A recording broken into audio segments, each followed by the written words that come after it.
മക്കളെ മക്കളെ ഓക്കെ. അപ്പൊ എന്റെ എല്ലാ കുഞ്ഞുമക്കളും ഉഷാറായിട്ടിരിക്കുന്നുണ്ടാ? ഉഷാറായിട്ടിരിക്കണ്ടല്ലേ? Yes, okay. അപ്പൊ ഉഷാറായിട്ടാണ് ഇരിക്കേണ്ടത്. ഇന്ന് വായിച്ച എല്ലാ പാഠഭാഗങ്ങളും വായിച്ച? ഇന്നലത്തെ ക്ലാസ് കഴിഞ്ഞിട്ട് നന്നായിട്ട് ഉറങ്ങി അതിൻ്റെ ഇന്ന് എഴുന്നേറ്റ് നല്ല മക്കളായിട്ട് എല്ലാ പാഠഭാഗങ്ങളും വായിച്ചിട്ടാണ് ഇരിക്കുന്നത് അല്ലേ? അല്ലേ അല്ലേ? Yes, okay. അതെ. അപ്പൊ ദേ നാളെയാണ് നമ്മുടെ പരീക്ഷ അല്ലേ?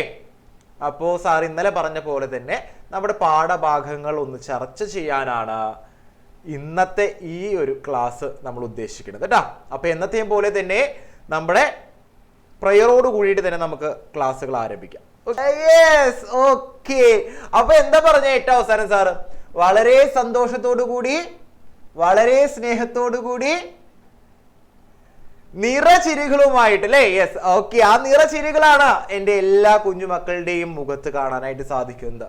ഓക്കെ. അപ്പോ നമ്മൾ എല്ലാവരും സന്തോഷമായിട്ട് ഉഷാറായിട്ട് അടിപൊളിയായിട്ടാണ് ഇരിക്കുന്നത്.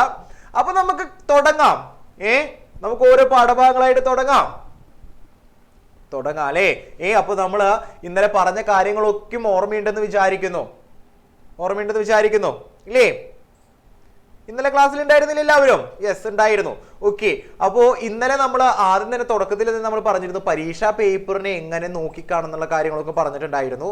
അതിനിപ്പോ സാർ പറയുന്നില്ല. ഏറ്റവും അവസാനമാകുമ്പോൾ ഒന്നും കൂടിയും സാർ ഒന്ന് ഓർമ്മിപ്പിക്കാം. ഓക്കെ, നമുക്ക് എങ്ങനെയാണ് ടൈമിനനുസരിച്ച് പരീക്ഷ എഴുതി തീർക്കണ്ടേ എന്നുള്ള കാര്യങ്ങളൊക്കെ ഒന്ന് എന്താ ചെയ്യാം, ഓർമ്മിപ്പിക്കാം കേട്ടാ. ഓക്കെ. Yes, okay. അപ്പൊ നമ്മൾ ഇന്നലെ ഒരു ക്വസ്റ്റ്യൻ പേപ്പർ ആണ് നമ്മൾ ചർച്ച ചെയ്തിട്ടുണ്ടായിരുന്നത്. അപ്പൊ ആ ചോദ്യ പേപ്പറിലെ ഓരോ ചോദ്യങ്ങൾക്കും എങ്ങനെയാണ് ഉത്തരം എഴുതേണ്ടത്, ഓരോ മാർക്കിനനുസരിച്ച് എങ്ങനെ സമയം കാൽക്കുലേറ്റ് ചെയ്ത് നമ്മൾ ഉത്തരം എഴുതണം എന്നുള്ള കാര്യങ്ങളൊക്കെ നമ്മൾ ഇന്നലെ കണ്ടു. അപ്പൊ സാർ ഇന്നലെ പോകുന്നതിന് മുമ്പ് പറഞ്ഞിട്ടുണ്ടായിരുന്നു ഇന്ന് എൻ്റെ എല്ലാ കുഞ്ഞുമക്കളും പാഠഭാഗങ്ങൾ വായിക്കണം. അതായത് പിന്നീട് വന്നിട്ട് നമുക്ക് എന്ത് ചെയ്യാം, ഓരോ പാഠഭാഗങ്ങളുടെയും ആശയങ്ങൾ, കേന്ദ്രമായിട്ടുള്ള ആശയങ്ങൾ പറഞ്ഞു തരാമെന്ന് പറഞ്ഞിട്ടുണ്ടായിരുന്നു അല്ലേ? അപ്പോ നമുക്ക് എത്ര പാഠങ്ങളായിരുന്നു പഠിക്കാനുണ്ടായിരുന്നു എന്ന് പറഞ്ഞേ? നമുക്ക് 9 പാഠങ്ങൾ. യെസ്, 9 പാഠങ്ങളാണ് നമുക്ക് പഠിക്കാനുണ്ടായിരുന്നത്. അതായത് 3 യൂണിറ്റുകളായിട്ട് ആദ്യത്തെ യൂണിറ്റിൽ 3 പാഠഭാഗങ്ങൾ, രണ്ടാമത്തേൽ 3, ഏറ്റവും അവസാനത്തിൽ 3, അങ്ങനെ 9 പാഠങ്ങളാണ് നമുക്ക് പഠിക്കാനുള്ളത്. അപ്പൊ ഈ 9 പാഠങ്ങൾ വായിച്ചു കഴിഞ്ഞു എന്നാണ് നിങ്ങൾ പറയുന്നത്. ഇന്നലെ തന്നെ എന്നെ ഞെട്ടിച്ചിട്ടുണ്ടായിരുന്നു, അത് വേറൊരു സത്യം. ഇന്നലെ ഞാൻ ചോദിച്ചപ്പോ എല്ലാം കഴിഞ്ഞു എന്ന് പറഞ്ഞ് ഇന്നലെ അടിപൊളിയായിട്ട് സാറ് ചോദിക്കുന്നതിനനുസരിച്ചൊരു ഉത്തരങ്ങളൊക്കെ പറഞ്ഞു തന്ന അടിപൊളിയായിട്ട് എന്ത് ചെയ്തിരുന്നു, ഞെട്ടിച്ചു അല്ലേ? യെസ്. അപ്പൊ അതിനു മുമ്പ് ഇന്നലത്തെ ക്ലാസ് എല്ലാവരും ശ്രദ്ധിച്ചിരുന്നിരുന്നല്ലേ? Yes, okay. അപ്പൊ ഇന്നലെ നമ്മളൊരു പുതിയൊരു കാര്യം പഠിച്ചിട്ടുണ്ടായിരുന്നു. എന്തായിരുന്നു ഓർമ്മയുണ്ടാ? ആരാ പറയാ? ഒന്ന് നോക്കട്ടെ. പുതിയൊരു കാര്യം പഠിച്ചത് ആരാ പറഞ്ഞുതരാം? ഒന്ന് കൈപൊന്തിച്ച് ആരെങ്കിലും ഒന്ന് പറഞ്ഞു തരാനായിട്ട് വരുന്നുണ്ടാ? ആരാണ്? ശ്രേയേ. ഗുഡ് ഈവനിങ് മോളെ. ഇന്നലത്തെ ക്ലാസ്സിൽ ഉണ്ടായിരുന്നില്ലേ? ഉണ്ടായിരുന്നു. ഇന്നലെ നമ്മള് സ്പെഷ്യൽ ആയിട്ട് ഒരു സംഭവം പഠിച്ചിട്ടുണ്ടായിരുന്നു. അത്രയ്ക്ക് സ്പെഷ്യൽ ആണെന്ന് വെച്ചാൽ അത്രയ്ക്ക് സ്പെഷ്യൽ ഒന്നല്ല, എന്നാലും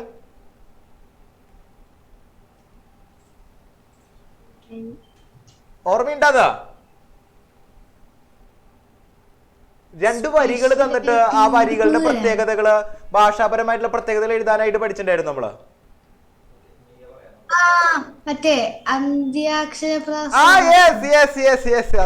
അതന്നെ പ്രാസങ്ങൾ അല്ലേ?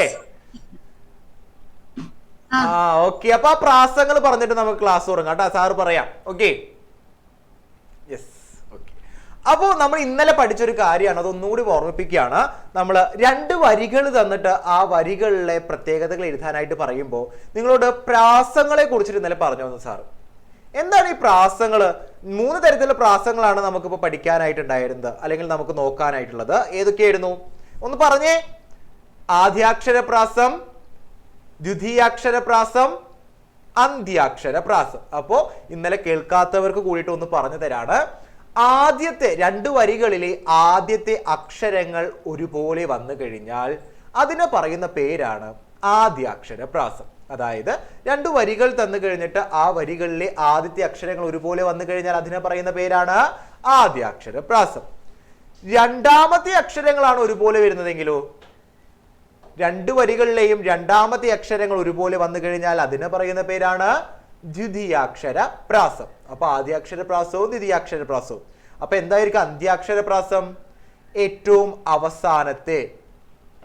അവസാനത്തെ അക്ഷരങ്ങൾ ഒരുപോലെ വരുന്നതാണ് എന്ത്? അന്ത്യാക്ഷരപ്രാസം. അത് നമ്മൾ ഇന്നലെ പഠിച്ച കാര്യമാണ്. അപ്പൊ അതൊന്ന് ഓർമ്മിപ്പിച്ചു എന്ന് മാത്രം കേട്ടാ. ഓക്കെ ആണോ? ആർക്കാ? ഓക്കെ, കൃഷ്ണദേവ്. ആ മോനെ, ഗുഡ് ഈവനിങ് മോനെ. ആ അതായത് ചോദ്യം എങ്ങനെ വരാന്ന് വെച്ചിട്ടുണ്ടെങ്കിൽ നമുക്ക് രണ്ട് വരികളെ തരുള്ളൂ. രണ്ട് വരിയെ തരുള്ളൂ കേട്ടാ. ആ രണ്ട് വരികളിലത്തെ പ്രത്യേകത എഴുതാനായിരിക്കും നമുക്ക് എന്ത് തരാനായിട്ട് എഴുതാനായിട്ട് വരാം. ഓക്കെ, അപ്പൊ രണ്ട് വരി ഉണ്ടായിരിക്കുള്ളൂ. അപ്പൊ ആ രണ്ട് വരികൾ തമ്മിൽ നോക്കിയാൽ മതി കേട്ടോ മോനെ. കവിത തന്നിട്ട് ആസ്വാദനം എഴുതാനാ വരാം. അത് ഏറ്റവും അവസാനം. അതില് അങ്ങനെ നോക്കണമെന്ന് വെച്ചിട്ടുണ്ടെങ്കിൽ ഏതെങ്കിലും രണ്ട് വരികളൊക്കെ നമ്മൾ ഇങ്ങനെ വായിച്ചു നോക്കുമ്പോൾ ഉണ്ടെങ്കിൽ എഴുതാം. ഓക്കെ, ആ വരികൾ മാത്രം എടുത്ത് എഴുതിയാൽ മതി. Okay okay. അപ്പൊ പ്രാസങ്ങളെ കുറിച്ചിട്ടാണ് നമ്മൾ പറഞ്ഞത്. അപ്പൊ പ്രാസങ്ങളെ കുറിച്ചിട്ട് പറഞ്ഞത് വേറൊന്നും കൊണ്ടല്ല, ഒന്ന് ഓർമ്മപ്പെടുത്തിയതാണ്. നമ്മുടെ പാഠഭാഗത്തിൽ നിന്നും വിട്ടു നിൽക്കുന്ന ഒരു ഭാഗമായതുകൊണ്ട് ഒന്നുകൂടി നിങ്ങൾക്ക് ഇന്നൊന്ന് ഓർമ്മപ്പെടുത്തി എന്ന് മാത്രം കേട്ടോ. ഓക്കെ അല്ലേ? അപ്പൊ ശ്രേയേ യെസ്. അപ്പൊ ശ്രേയ നമുക്ക് പ്രാസങ്ങൾ എന്നത് എടുത്തെങ്ങനെ എന്താണെന്ന് അറിയാതെ എങ്ങനെ ഇരിക്കണം, എന്താണ് ഇന്നലെ പഠിച്ചത് നമ്മൾ സ്പെഷ്യലായിട്ട് ഇങ്ങനെ വിചാരിച്ചിരിക്കുമ്പോഴേക്കാണ് ഞാൻ രണ്ട് വരി എന്ന് പറഞ്ഞപ്പോഴേക്കും ശ്രേയ അവിടെ കയറി പിടിച്ചു. യെസ്, പ്രാസങ്ങളാണ് എന്ന് പറഞ്ഞു. Yes, okay. അപ്പോ ശ്രേയയിലാണ് ഇന്ന് തുടക്കം കേട്ടാ. ശ്രേയയിലാണ് ഇന്നത്തെ ക്ലാസ് തുടങ്ങുന്നത്. മുട്ടായി വേണ്ടല്ല? മുട്ടായി വേണ്ട. യെസ്, ശ്രേയക്ക് വേണ്ട എന്ന് പറയുന്നത്. ശ്രേയക്ക് ഇന്ന് പിടിച്ചു ശ്രേയ. യെസ്, ഞാൻ ഇങ്ങോട്ട് വീഴാൻ പോയി. ഓക്കെ, അപ്പോ മിഠായിയൊക്കെ തുടങ്ങിയിട്ടുണ്ട് സാറ്. അതിനോടൊപ്പം തന്നെ നമ്മുടെ ഓരോ പാഠഭാഗങ്ങളുടെയും കേന്ദ്ര ആശയങ്ങൾ നമുക്കൊന്ന് ചർച്ച ചെയ്യേണ്ട മക്കളെ. യെസ്, അപ്പോ നമുക്ക് പ്രിയ AS എഴുതിയ നനയാത്ത മഴ എന്ന് പറഞ്ഞ പാഠഭാഗത്തെ കുറിച്ചിട്ടാണ് ഏറ്റവും ആദ്യമായിട്ട് നമ്മൾ ചർച്ച ചെയ്യാനായിട്ട് പോകുന്നത്. ഏറ്റവും അവസാനത്തെ പാഠഭാഗം അല്ലേ? ഏറ്റവും അവസാനത്തെ പാഠഭാഗം വായിച്ചു കഴിഞ്ഞാലേ ആ പാഠഭാഗം മക്കളെ. യെസ്, അപ്പോൾ ആ പാഠഭാഗത്തെ കുറിച്ചിട്ട് ഒരു ചെറിയൊരു ബ്രീഫ് ആയിട്ടുള്ള കുറച്ച് കാര്യങ്ങൾ ഒന്ന് പറഞ്ഞു തന്നെ ആരെങ്കിലും ഓടി വന്നിട്ട്. Asna. Yes, Asna, good evening. Okay. അപ്പൊ നനയാത്ത മഴ എന്ന് പറഞ്ഞ പാഠഭാഗം വായിച്ചു കഴിഞ്ഞു അല്ലേ? അപ്പൊ ആ പാഠഭാഗത്തിനെ കുറിച്ചിട്ട് ചെറിയൊരു ബ്രീഫ് നോട്ട് സാറിനൊന്ന് പറഞ്ഞു തന്നെ. അതിനകത്ത് ഒന്നും ഇറങ്ങാൻ പറ്റില്ലായിരുന്നു ചെറുപ്പത്തിലെ അസുഖങ്ങളൊക്കെ കാരണം. അതുകൊണ്ട് മഴ ഒട്ടും അങ്ങനെ അത്ര ആസ്വദിക്കാത്ത ഒരു വ്യക്തിയാണ്. അതുപോലെ അങ്ങനെ കുറെ മഴേനെ കുറിച്ചുള്ള ആൾക്കുള്ള രീതികളൊക്കെ തന്നെ. അതന്നെ അല്ലേ? അങ്ങനെ കുറെ അതൊക്കെ തന്നെ. കഴിഞ്ഞു. ഓക്കെ, അതന്നെ. അതായത് മഴ ഒരു അനുഭവമാണ് പങ്കുവെച്ചുള്ളത് അല്ലെ? പ്രിയ ASന്റെ ഒരു അനുഭവമാണ് നനയാത്ത മഴ എന്ന് പറഞ്ഞത്. എല്ലാവരും മഴ നനഞ്ഞിട്ടില്ലേ മക്കളെ? ഇല്ലേ? യെസ്, എല്ലാവരും മഴ നനഞ്ഞിട്ടുണ്ടായിരിക്കും. ആസ്വദിച്ച് മഴ നനഞ്ഞവരുണ്ട് അതില്? ആസ്വദിച്ച് മഴ നനഞ്ഞവരുണ്ടാ? മഴ ഇഷ്ടമാണോ എല്ലാവർക്കും? മഴ നനയാൻ ഇഷ്ടമാണോ? മഴ നനയാൻ ഇഷ്ടമാണ്, എല്ലാവർക്കും ഇഷ്ടമാണ്. യെസ്, മഴ നനയാൻ ഇഷ്ടമാണ്. അപ്പൊ എപ്പോ മഴ നനഞ്ഞാലും കുഴപ്പമൊന്നുമില്ല അല്ലേ? കുഴപ്പമൊന്നുമില്ല. ഒരു കല്യാണത്തിന് പോകണം നമ്മള്, ടിപ്പ് ടോപ്പില് ഡ്രസ്സൊക്കെ ഇട്ട് തേച്ച് മിനുക്കി ഇങ്ങനെ പുറത്തേക്ക് ഇറങ്ങി അപ്പൊ തന്നെ മഴ പെയ്യാണ്. കൊടയൊന്നുമില്ല നമ്മുടെ കയ്യില്. മഴ നനഞ്ഞ് പോവോ? പോവും. ഞാൻ പോവും സാറേ, എനിക്കതൊന്നും ഒരു കുഴപ്പമില്ല. കല്യാണത്തിന് പോവാ, പുട്ടടിക്കുക, അതാണ് മെയിൻ. അങ്ങനെയാണോ? ഓക്കെ. അപ്പൊ മഴ നനയാൻ ഇഷ്ടമുള്ളവരാണ് എല്ലാവരും അല്ലെ? അങ്ങനെ ഒരുപാട് വട്ടം നമ്മൾ മഴ അറിഞ്ഞും അറിയാതെയൊക്കും കൊണ്ടും എന്നൊക്കെ പറയാം. കൊണ്ടെന്ന് പറയുന്നത് അമ്മേരെന്ന് അച്ഛനെന്ന് അടി എന്ന് പറഞ്ഞ കേട്ടാ. ഓക്കെ, അറിഞ്ഞും അറിയാതെയൊക്കെ മഴ ആസ്വദിച്ച് അനുഭവിച്ചറിഞ്ഞവരായിരിക്കും നമ്മൾ ഓരോരുത്തരും.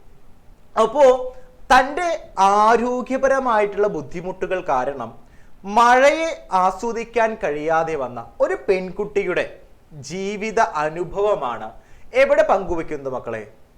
നനയാത്ത മഴ എന്ന് പറഞ്ഞ പാഠഭാഗത്തിൽ പങ്കുവെക്കുന്നത്. ഇപ്പൊ എന്താ പറഞ്ഞത്? തൻ്റെ ആരോഗ്യപരമായിട്ടുള്ള ബുദ്ധിമുട്ടുകൾ കാരണം മഴയെ അടുത്തറിയാൻ അല്ലെങ്കിൽ മഴയെ അനുഭവിക്കാൻ സാധിക്കാതെ പോയ ഒരു പെൺകുട്ടിയുടെ ജീവിതത്തിലെ ഒരു ചെറിയൊരു ഏട് മാത്രമാണ് നനയാത്ത മഴ എന്ന് പറഞ്ഞ പാഠഭാഗത്തിൽ അവതരിപ്പിച്ചിട്ടുള്ളത്.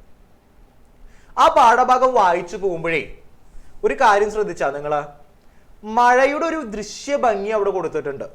ഒരു ദൃശ്യഭംഗി, മഴ ഇങ്ങനെ പെയ്ത് വീഴുന്ന ഒരു ദൃശ്യഭംഗി കൊടുത്ത ഓർമ്മയുണ്ട് ആർക്കെങ്കിലും? പെരപ്പുറത്ത് ഇങ്ങനെ പെരപ്പുറം എന്ന് പറഞ്ഞ് മനസ്സിലായില്ലേ? വീടിന്റെ പെരപ്പുറത്ത് ഇങ്ങനെ വീഴുമ്പോൾ ഒരു ഭംഗി അതൊന്ന് പറഞ്ഞേ, വായിച്ചവർക്ക് അറിയാം. ആ ഫിന, യെസ്. ഗുഡ് ഈവനിങ് മോളെ. അകത്തെ വീടിന് ചുറ്റും തോരണം കെട്ടിയ പോലെ, വെള്ളിത്തോരണം പോലെ അല്ലേ? ഒരു അലങ്കാരം രീതിയിലേക്കാണ് അവിടെ ആവിഷ്കരിച്ചിട്ടുള്ളത്. മഴ ഇങ്ങനെ പെയ്യുമ്പോഴേ മഴയെ നമുക്ക് പലതരത്തിൽ ആസ്വദിക്കാം അല്ലെ? സന്തോഷത്തോടു കൂടി നോക്കി കാണുന്നവരുണ്ട്, സങ്കടത്തോടു കൂടി നോക്കി കാണുന്ന മനുഷ്യരുണ്ട്. ഇല്ലാന്ന് പറയാൻ പറ്റുമോ? സന്തോഷം മാത്രമാണോ മഴയെ കാണുമ്പോൾ ഉണ്ടാവുക? അല്ല, സങ്കടമുള്ള മനുഷ്യരുണ്ട്. അടച്ചുറപ്പുള്ളൊരു വീട്ടിൽ കഴിയുന്ന ഒരു വ്യക്തിയെ സംബന്ധിച്ചിടത്തോളം എന്താണ് മഴ ഇങ്ങനെ ഇങ്ങനെ ആസ്വദിച്ചിരിക്കുക അല്ലേ? പുറത്തിങ്ങനെ കസാരയൊക്കെ ഇട്ട് ഒരു കട്ടൻ ചായയൊക്കെ എടുത്ത് കുടിച്ച് ഒരു പാട്ടൊക്കെ വെച്ച് ഇങ്ങനെ ജോൺസൺ മാഷും കട്ടൻ ചായയും പിന്നെ മഴ, അങ്ങനെ അല്ലേ? അതാണ് മഴയെ കുറിച്ചിട്ട് പറയുമ്പോൾ ഏറ്റവും കൂടുതൽ ഇങ്ങനെ പറഞ്ഞു പോണത്. അപ്പൊ അങ്ങനെ മഴയെ ആസ്വദിക്കുന്ന മനുഷ്യരുണ്ട്. ഒരു ടർപ്പായ കെട്ടി ഒരു വീടിന്റെ അടിയിൽ കിടക്കുന്ന മനുഷ്യരെ കുറിച്ചിട്ട് ആലോചിച്ചിട്ടുണ്ടാ? അവരെങ്ങനെയായിരിക്കും മഴയെ നോക്കി കാണുന്നുണ്ടായിരിക്കുക? എപ്പോ വേണമെങ്കിലും ആ കാറ്റിന്റെ ശക്തിയിൽ പറന്നു പോകാം അല്ലേ? അല്ലെങ്കിൽ ഇടിഞ്ഞു പൊളിഞ്ഞു വീഴാറായുള്ള വീട്, അല്ലെങ്കിൽ ഇതൊന്നുമില്ലാതെ വഴിയരികിൽ ചുരുണ്ട് കിടക്കേണ്ടി വരുന്ന മനുഷ്യരുണ്ട് ഇല്ലേ? അപ്പൊ മഴ പലർക്കും നൽകുന്ന അനുഭവങ്ങൾ പലതാണ്. സാർ ഇങ്ങനെ പറഞ്ഞു വന്നെന്ന് മാത്രം. ഓക്കെ, അപ്പോ മഴയെ നമ്മുടെ ഇതിൽ പ്രിയ ഏസ് മഴയെ ആസ്വദിക്കുന്നുണ്ട്. മഴയത്തിറങ്ങി മഴയെ ആസ്വദിക്കാനായിട്ട് സാധിക്കുന്നില്ല എങ്കിൽ പോലും വീടിനുള്ളിൽ ഇരുന്നു കൊണ്ട് അവൾ എന്ത് ചെയ്യാണ്? മഴ കണ്ട് ആസ്വദിക്കുകയാണ്. അങ്ങനെ കണ്ട് ആസ്വദിക്കുന്നതാണ് നമ്മൾ ഇപ്പോൾ തന്നെ ചോദിച്ചത്. അതായത് ഓട് വീടുകളിലാണ്, പ്രത്യേകിച്ച് ഓട് വീടുകളിൽ ഇങ്ങനെ മഴ ഇങ്ങനെയായിരിക്കുമല്ലോ മേൽക്കൂര വരുന്നുണ്ടായിരിക്കാം. അപ്പോൾ മഴ ഇങ്ങനെ പെയ്ത് ഇങ്ങനെ ഒഴിച്ചിങ്ങനെ ഇറങ്ങുമ്പോൾ ആ വീടിന് ചുറ്റിലും എന്ത്? വെള്ളി നിറത്തിലുള്ള തോരണങ്ങൾ. നമ്മുടെ അമ്പലങ്ങൾ അല്ലെങ്കിൽ ഉത്സവങ്ങൾ പരിപാടികളൊക്കെ വരുമ്പോൾ ഇങ്ങനെ തോരണങ്ങൾ തൂക്കില്ലേ? പൂക്കളുടെ ഒക്കെ തോരണങ്ങള് ഇല്ലേ? അതുപോലെ വെള്ളി നിറത്തിലുള്ള തോരണങ്ങൾ കണക്കെയാണ് മഴ അവിടെ അനുഭവപ്പെടുന്നത് എന്നാണ് പറഞ്ഞത്. കേട്ടാ? യെസ്. ചിലപ്പോൾ ഒരു മാർക്കിന്റെ ചോദിക്കായിട്ട് നമുക്ക് ചോദിക്കും. ഓക്കെ, ഇതുപോലെ നമുക്ക് പാഠഭാഗത്തിന്റെ ഉള്ളിൽ നിന്നൊക്കെ ആയിരിക്കും ചോദ്യങ്ങൾ നമുക്ക് സംഭവിക്കുന്നത്, ചോദ്യങ്ങൾ നമുക്ക് വരുന്നത്. ഓക്കെ, അപ്പോൾ അങ്ങനെയാണ് അവിടെ സൂചിപ്പിച്ചിട്ടുള്ളത്. അങ്ങനെ മഴയെ അടുത്തറിയാനായിട്ട് കഴിയാത്ത അവളുടെ ഉള്ളില് ഒരുപാട് വിഷമുണ്ട്. ഒരുപാട് വിഷമുണ്ടെന്ന് വെച്ചിട്ടുണ്ടെങ്കിൽ എങ്ങനെയെങ്കിലും തനിക്ക് എന്ത് ചെയ്യണം? മഴ അനുഭവിക്കണം, മഴയെ ഒന്ന് പൂർണ്ണമായിട്ട് എന്ത് ചെയ്യണം? കൊള്ളണം എന്നുള്ളൊരു ആഗ്രഹമുണ്ട്. പക്ഷെ അവളുടെ അമ്മയാകട്ടെ അല്ലെങ്കിൽ അവൾ പഠിക്കുന്ന വിദ്യാലയത്തിലത്തെ അവളുടെ അധ്യാപകരാവട്ടെ അവരൊക്കെ സമ്മതിക്കുന്നുണ്ടാ? അവരൊന്നും സമ്മതിക്കുന്നില്ല. മഴ നനയാൻ ആയിട്ട് സമ്മതിക്കുന്നില്ല. ഒരു വേലിക്കെട്ട് തീർത്തു എന്നാ പറയുന്നത്. അതായത് അവൾക്ക് ചുറ്റിലും ഒരു വേലിക്കെട്ട് തീർത്ത് ആര് നിൽക്കുന്നുണ്ട്? അവളുടെ മാതാപിതാക്കളും അധ്യാപകരും നിൽക്കുന്നുണ്ട് എന്നാ പറയുന്നേ. അങ്ങനെ അത്രത്തോളം സൂക്ഷിച്ച് അത്രത്തോളം സംരക്ഷിച്ചാണ് അവളെ കൊണ്ടുപോകുന്നത്. പക്ഷേ അവള് എന്താണ്? ഒരു മഴവില്ലായി മാറുന്നത് പോലെ പറയുന്നുണ്ട് അതില് പാഠഭാഗത്തിന്റെ പകുതിക്ക് എത്തുമ്പോൾ. ഒരു മഴവില്ലിനെ, ഞാനൊരു മഴവില്ലിനെ കണ്ടു എന്ന് പറയുന്നുണ്ടല്ല. 2 മഴവില്ലുകൾ അന്നത്തെ ദിവസം ഉണ്ടായി എന്ന് പറയുന്നുണ്ടല്ല. മഴവില്ല് കണ്ടിട്ടുണ്ടോ നിങ്ങള്? അത് ചോദിക്കട്ടെ. മഴവില്ല് കാണാൻ എങ്ങനെയാണ്? ഭംഗിയുണ്ടാ?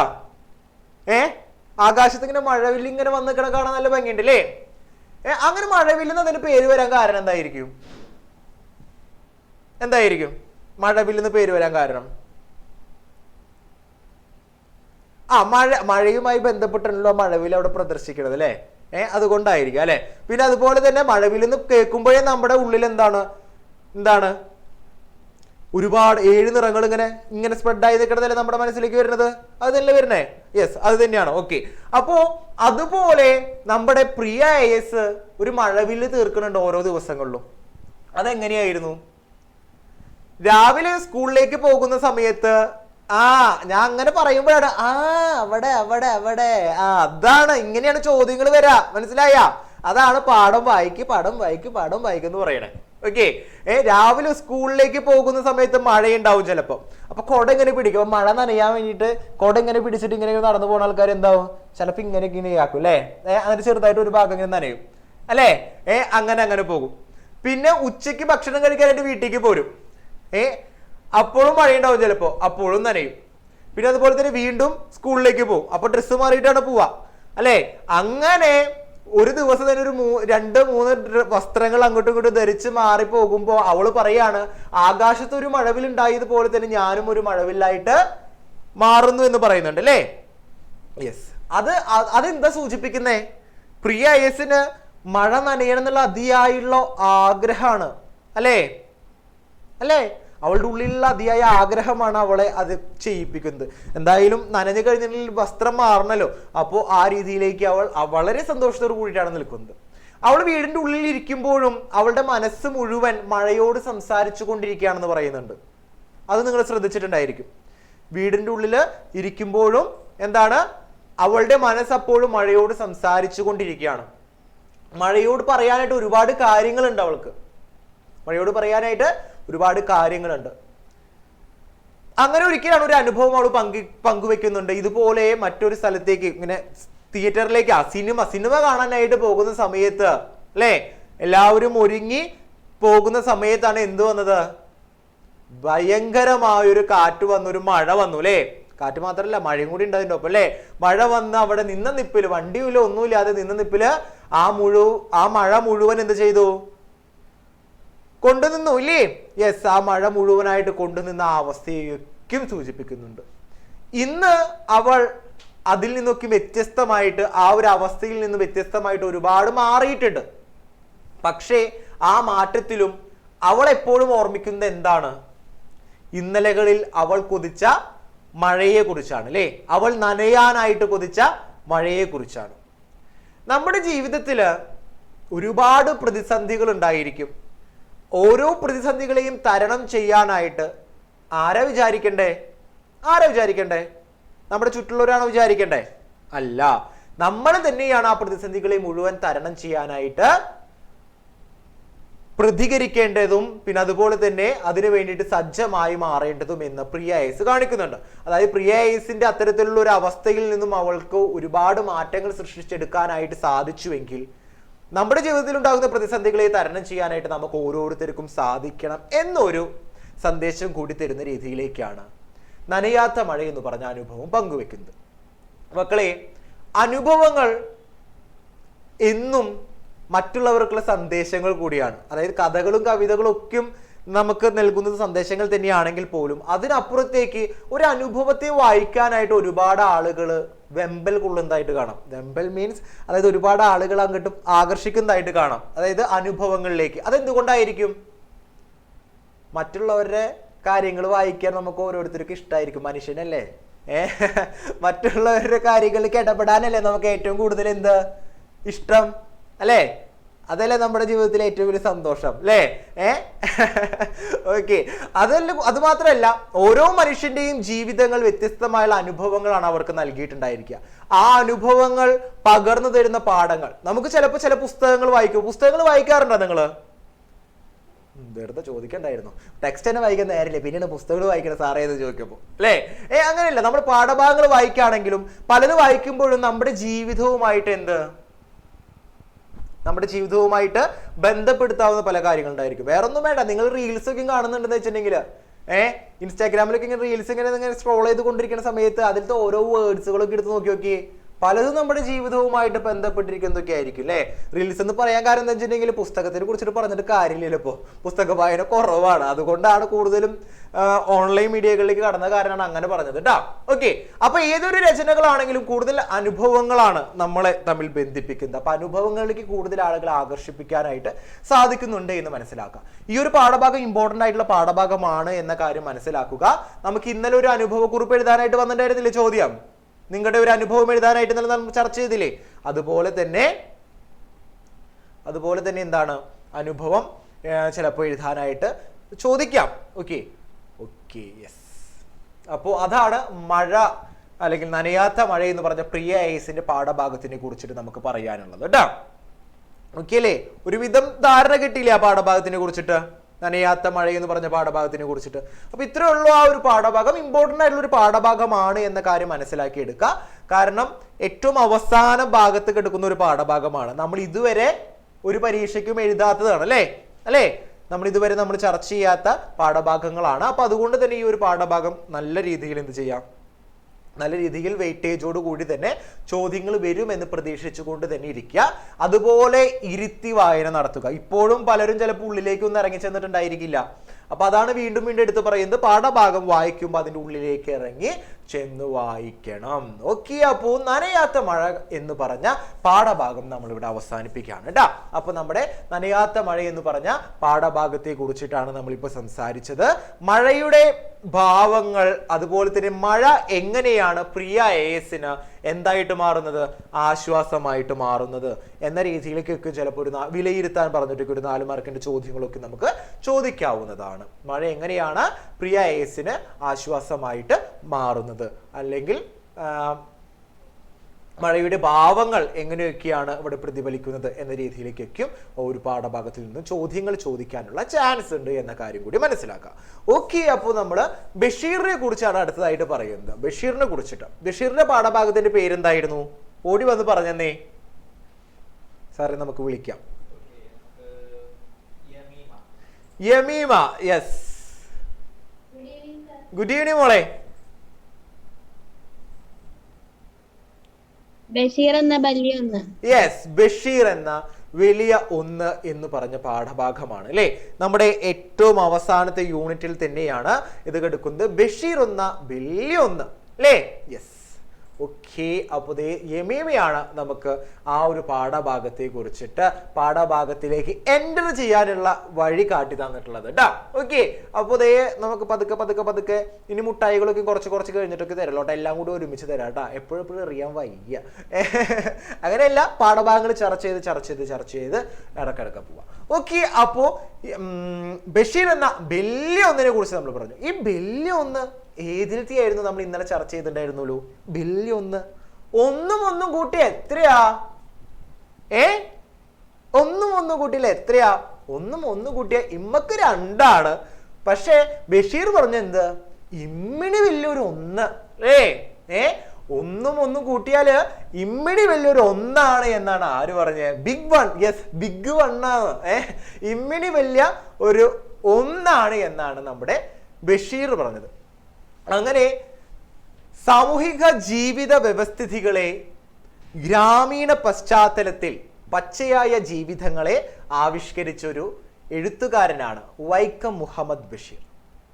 കേട്ടാ, വൈക്കം മുഹമ്മദ് ബഷീറിനെ കുറിച്ചിട്ടൊന്ന് മനസ്സിലാക്കി വയ്ക്കണം. തൻ്റെ ജീവിതം തന്നെയാണ് അദ്ദേഹത്തിന്റെ ഓരോ രചനകളിലും ആവിഷ്കരിച്ചിട്ടുള്ളത്. തൻ്റെ ജീവിതത്തിലൂടെ കടന്നുപോയ മനുഷ്യർ തന്നെയാണ് അദ്ദേഹത്തിന്റെ പാഠഭാഗങ്ങളിലെ ഓരോ കഥാപാത്രങ്ങളും. അദ്ദേഹത്തിന്റെ പ്രധാനപ്പെട്ട കുറച്ച് കൃതികൾ എടുത്ത് പറഞ്ഞു കഴിഞ്ഞാൽ ഏതൊക്കെയും പറയാം. പാത്തുമ്മയുടെ ആടായിരിക്കും ആദ്യം ഓർമ്മയിൽ വരുന്നുണ്ടായിരിക്കുക ഇല്ലേ. ബാല്യകാല സഖി വരുന്നുണ്ടായിരിക്കും ഇല്ലേ. യെസ്, അങ്ങനെ ഒരുപാട് വിശ്വവിഖ്യാത മൂക്ക് എന്ന് പറഞ്ഞുള്ള പാഠഭാഗങ്ങളും കൃതികളൊക്കെ നിങ്ങൾക്ക് ഓർമ്മ വരുന്നുണ്ടായിരിക്കും. അങ്ങനെ തൻ്റെ ജീവിതത്തെ തന്നെ വളരെ ശാന്ത സ്വരൂപമായ രീതിയിൽ അദ്ദേഹത്തിന്റെ രചനകൾ വായിച്ചു നോക്കിയാൽ നിങ്ങൾക്ക് അറിയാം, വലിയ പൊട്ടിത്തെറികളൊന്നും ഇല്ലാത്ത രീതിയിൽ സാധാരണമായ ഭാഷയിൽ സാധാരണമായ ശൈലിയിൽ വളരെ രസകരമായിട്ട് ആവിഷ്കരിച്ചിട്ടുള്ളതാണ് അദ്ദേഹത്തിന്റെ ഓരോ രചനകളും.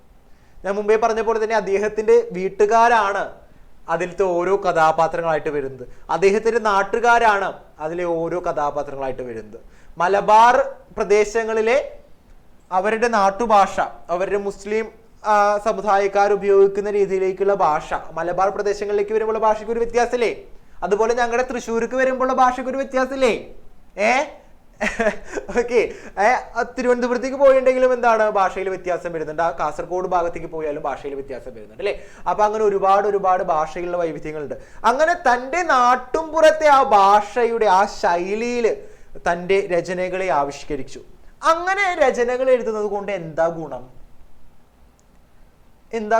കടിച്ചാ പൊട്ടാത്ത മലയാളം എഴുതുന്നതിനേക്കാൾ അപ്പുറം സാധാരണമായ ഭാഷയിൽ എഴുതി കഴിഞ്ഞിട്ടുണ്ടെങ്കിൽ എന്താ ഗുണം? എല്ലാവരാലും വായിക്കപ്പെടും അല്ലേ? എല്ലാവർക്കും വായിച്ചെടുക്കാനായിട്ട് അത് വളരെ രസകരമായ രീതിയിൽ വായിച്ചു തീർക്കാനായിട്ട് സാധിക്കും അല്ലെ? അങ്ങനെ അത് ഓരോ വായനക്കാരിലൂടെയും കടന്നു പോകും.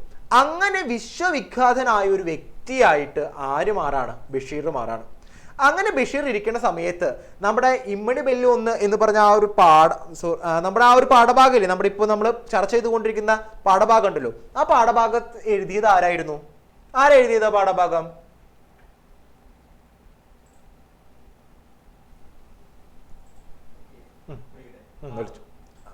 മാധവ്. യെസ്, മാധവ് ഇന്നലെ എന്നെ ഞെട്ടിച്ചതാണ് അല്ലെ? മാധവേ, വൈക്കം മുഹമ്മദ് ബഷീറിനെ കുറിച്ചിട്ടാണ് പറഞ്ഞിട്ടുള്ളത്. അതായത് നമുക്ക് പഠിക്കാനുള്ള പാഠഭാഗമില്ലേ മോനെ? വിഷ്ണു ഒന്ന് നോക്കിയത് വേഗം നോക്ക്.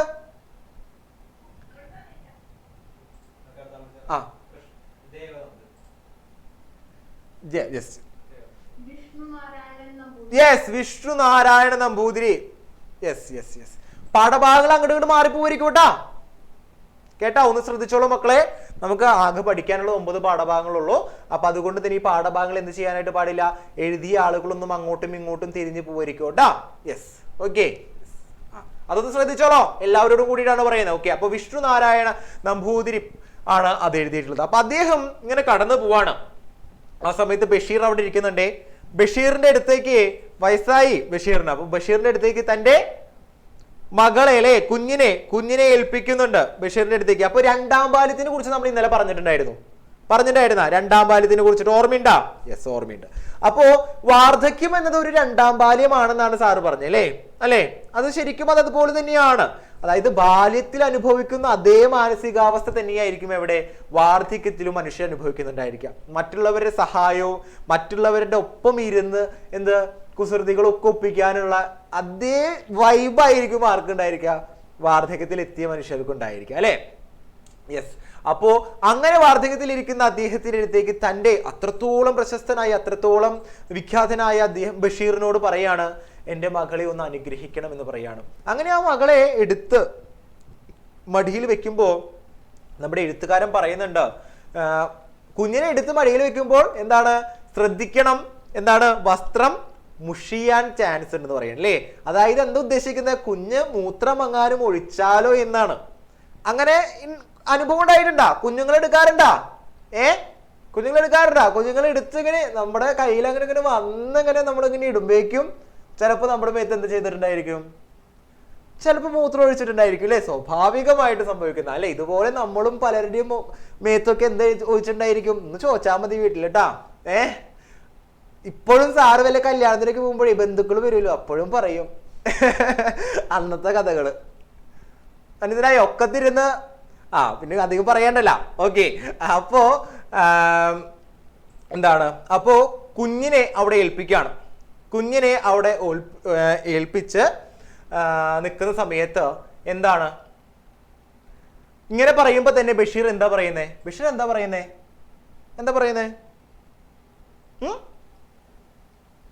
പറഞ്ഞേ. യെസ്, ഓടിവാ. ബഷീർ എന്താ പറയുന്നത്? അപ്പോ ആർക്കും പറയാനില്ലേ? വായിച്ചവരാരുല്ലേ? ഇതിപ്പോ നോണ പറഞ്ഞാൻ തോന്നുന്നുണ്ട് സാറേ എന്നോട്. മാധവനെ വിളിച്ചേ.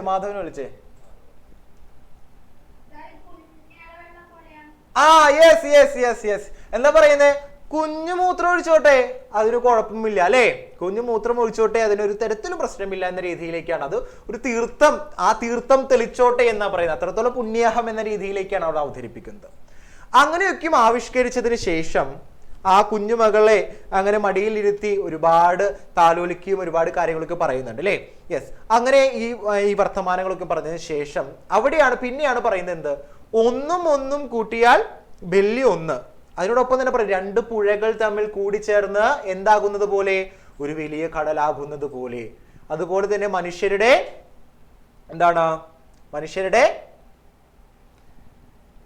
ജീവിതത്തിൽ ഉണ്ടാകുന്ന വ്യത്യസ്തതകളെയാണ് സൂചിപ്പിക്കുന്നത്. ഒന്നും ഒന്നും കൂട്ടിക്കഴിഞ്ഞാൽ എന്താ ശരിക്കും പറഞ്ഞ 2 അല്ലേ? ശരിക്കും 2 ആണ്. പക്ഷെ ഇമ്മണി വലിയ ഒന്ന് എന്നാണ് ആര് സൂചിപ്പിക്കുന്നത്?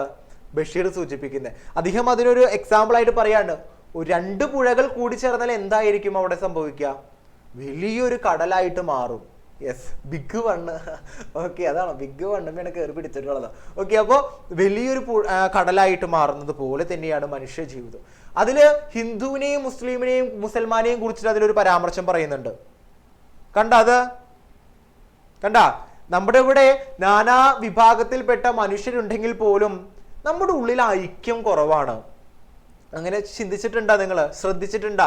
കേരളത്തിലെ സ്ഥിതി പിന്നെയും ഒരുവിധം ബുദ്ധിമുട്ടുകളില്ലാതെ കടന്നു പോകുന്നുണ്ടെങ്കിൽ പോലും നമ്മുടെ ചുറ്റിലുമുള്ള സാമൂഹിക വ്യവസ്ഥിതികളിലേക്ക് കടക്കുകയാണെങ്കിൽ നമുക്ക് അവിടെ എന്ത് കാണാനായിട്ട് സാധിക്കും? ഈ ഐക്യത്തിൽ ഒരു തരത്തിലുള്ള പ്രശ്നങ്ങൾ കാണാം അല്ലേ? ഹിന്ദു മുസ്ലിം എന്ന് മാത്രമല്ല, മറ്റുള്ള വിഭാഗങ്ങളിലേക്ക് കടന്നാലും അതിലൊക്കെ ഒരു ഐക്യമില്ലായ്മ പലപ്പോഴും നമുക്ക് ശ്രദ്ധയിൽപ്പെടാറുണ്ട്. അപ്പൊ അവരുടെ എല്ലാവരും വിശ്വസിക്കുന്നത് ഒന്ന് തന്നെയാണ് എന്ന ആശയമാണ് അദ്ദേഹം പറയുന്നത്. പക്ഷെ പലരും അത് മനസ്സിലാക്കുന്നില്ല എന്ന രീതിയിലേക്കും ബഷീർ അവിടെ അവതരിപ്പിക്കുകയാണ് ചെയ്യുന്നത് കേട്ടോ. അങ്ങനെ ബഷീറിന്റെ ജീവിതത്തിലെ, ബഷീറിന്റെ രചനാ ജീവിതത്തിലെ, സാഹിത്യ ലോകത്തിലെ അദ്ദേഹത്തിന്റെ മേന്മകളെയൊക്കെ വിശദമാക്കുന്ന രീതിയിലേക്കാണ് വിഷ്ണുനാരായണ നമ്പൂതിരിപ്പാട് ഈ ഒരു പാഠഭാഗം ഇവിടെ അവതരിപ്പിച്ചിട്ടുള്ളത് കേട്ടോ. കുട്ടി അവിടെ അതായത് പേരക്കുട്ടിയായിട്ടാണ് കടന്നു വരുന്നത് കേട്ടോ. ഓക്കെ, അപ്പോൾ ഇതാണ് ഈ ഒരു പാഠഭാഗം, ഈ ഒരു കവിത. അതിൽ ബഷീറിനെ കുറിച്ച് നിങ്ങൾക്ക് കൃത്യമായിട്ട് കാര്യങ്ങൾ മനസ്സിലാക്കാനായിട്ട് ശ്രമിക്കുക. നമ്മൾ ഇന്നലെ ചർച്ച ചെയ്തപ്പോൾ നമ്മൾ അതിൽ 1 മാർക്കിന്റെ ഒരു ചോദ്യം കണ്ടിരുന്നു. ബഷീറിന്റെ കൃതി ഏതാന്ന് ചോദിച്ചിട്ട് വന്നിട്ടുണ്ടായിരുന്നു ഇല്ലേ? ഓർക്കുന്നുണ്ടാ? വലിയ ഒന്ന് എന്ന് പറഞ്ഞ പരാമർശം ഏത് കൃതിയിലാണ്? ഇന്നലെ പറഞ്ഞതാണ്. അപ്പൊ ബഷീറിനെ കുറിച്ചിട്ട് കൃത്യമായിട്ട് നിങ്ങൾക്ക് അറിയണം. പിന്നെ അതുപോലെ തന്നെ ബഷീറിന്റെ മറ്റൊരു കൃതിയെ ഒന്ന് പരിചയപ്പെട്ടിരിക്കുക. ഭൂമിയുടെ അവകാശികൾ എന്ന് പറഞ്ഞ ഒരു പാഠഭാഗം നമുക്ക് മുമ്പ് പഠിക്കാനായിട്ടുണ്ടായിരുന്നു, ടെക്സ്റ്റ് ബുക്ക് ഉണ്ടായിരുന്നു, എടുത്തു മാറ്റിയതാന്ന് തോന്നുന്നുണ്ട്. ഭൂമിയുടെ അവകാശികൾ എന്ന് പറയുന്നതിൽ അദ്ദേഹം എന്ത് ചെയ്തിരുന്നേ? അദ്ദേഹം ഒരുപാട്, അതായത് മനുഷ്യര് സ്വാർത്ഥന്മാരായിട്ട് തങ്ങൾക്ക് മാത്രമുള്ളതാണ് ഈ ഭൂമി എന്ന് വിളിച്ചു പറഞ്ഞിരുന്ന കാലഘട്ടത്തിൽ നിന്നും, അല്ലെങ്കിൽ ആ കാലഘട്ടത്തിൽ നിന്നുകൊണ്ട് അദ്ദേഹം പറയാനായിട്ട് ശ്രമിച്ചിരുന്നത്? നമ്മുടെ ഭൂമി എന്ന് പറയുന്നത് എല്ലാ ജീവജാലങ്ങൾക്കും ഒരുപോലെ അവകാശപ്പെട്ടതാണ് എന്ന ആശയം നൽകുകയാണ് അദ്ദേഹം ചെയ്തത്. അങ്ങനെ മനുഷ്യൻ മാത്രമല്ല ഈ ഭൂമിയിൽ ജീവിക്കേണ്ടത്, മനുഷ്യർക്ക് മാത്രം അവകാശപ്പെട്ടതല്ല ഈ ഭൂമിയിൽ എല്ലാ ജീവജാലങ്ങൾക്കും ഒരുപോലെ ജീവിക്കുവാനുള്ള അവകാശവും അധികാരവും ഉണ്ട് എന്ന വലിയൊരു ദർശനം മുന്നോട്ട് വെച്ച ഒരു വ്യക്തി കൂടിയാണ് ബഷീർ എന്നുകൂടി മനസ്സിലാക്കി വെക്കുക. യെസ്, അപ്പോൾ ബഷീറിനെ കുറിച്ച് ഈ ഒരു പാഠഭാഗത്തെ കുറിച്ച് നമ്മളിവിടെ അവസാനിപ്പിക്കുകയാണ്. അപ്പോൾ 2 പാഠഭാഗങ്ങളാണ് നമ്മളിപ്പോൾ ചർച്ച ചെയ്തത് കേട്ടോ. 2 പാഠഭാഗങ്ങളും ക്ലിയർ ആയെന്ന് വിചാരിക്കുന്നു. ക്ലിയർ ആയ മക്കളെ? ക്ലിയർ ആയോ? Yes, okay. അപ്പോൾ 2 പാഠഭാഗങ്ങളും മക്കൾക്ക് ക്ലിയർ ആയി എന്നാണ് പറയുന്നത്. അപ്പൊ നമുക്കിനി ഒരു പാഠഭാഗം കൂടി നോക്കാം. ഏത് പാഠഭാഗമാണ് ഇനി? ഏത് പാഠഭാഗമാണ്? റെഡി ആക്കട്ടെ, കുപ്പായം റെഡി ആക്കട്ടെ സാറ്, കുപ്പായം റെഡി ആക്കട്ടെ. യെസ്, അപ്പോ കുപ്പായം എന്ന് പറഞ്ഞ പാഠഭാഗമാണ് നമ്മൾ അടുത്തതായിട്ട് എന്ത് ചെയ്യാനായിട്ട് പോകുന്നത്? ചർച്ച ചെയ്യാനായിട്ട് പോകുന്നത്. അപ്പൊ കുപ്പായം എന്ന് പറഞ്ഞ പാഠഭാഗത്തിനെ കുറിച്ചിട്ട് ആരോ ഒരു ബ്രീഫ് ആയിട്ട് കുറച്ച് കാര്യങ്ങൾ പറഞ്ഞു തരാനായിട്ട് വരുന്നേ?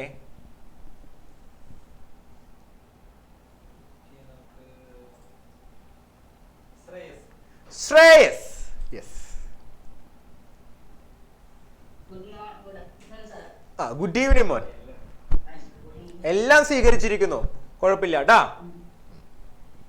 അതായത് ഇവന് കല്യാണത്തിന് എന്താ പറയാ കുപ്പായമില്ല, പഴയ കുപ്പായമാ. അപ്പൊ ഇവന് പുത്തൻ കുപ്പായം വേണമെന്ന് ആഗ്രഹം ഉണ്ടായിരുന്നേ. അപ്പൊ ഇവന്റെ അച്ഛൻ തന്നൊരു തുണിയുണ്ട്. അപ്പൊ അവന്റെ ചേട്ടൻ പറഞ്ഞ് ഇത് കല്യാണത്തിന് തുണി തയ്ക്കാൻ പറ്റത്തില്ലെന്ന്. ആ ഇത് മറ്റേ കിടക്കയുടെ ശീല ആ കിടക്ക തുണിയാന്ന് പറഞ്ഞു അല്ലേ? ആ എന്നിട്ട് ഇവൻ കൊറേ തപ്പി ഇവന്റെ വീട്ടുകാരുടെ വീട്ടിൽ പോയി. പക്ഷെ ഇവൻ ചോദിക്കാൻ മടിയായിരുന്നു. യെസ്. എന്നിട്ട് കുട്ടേട്ടന്റെ അമ്മ അടുത്തേക്കാണോ പോണേ? കുട്ടേട്ടന്റെ അടുത്തേക്കാ പോണേ? കുട്ടേട്ടനല്ല, ഏ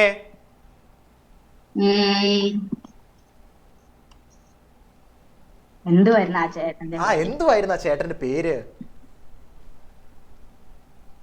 ആ ചേട്ടന്റെ പേര് വരാം, ബാക്കി പറഞ്ഞോ.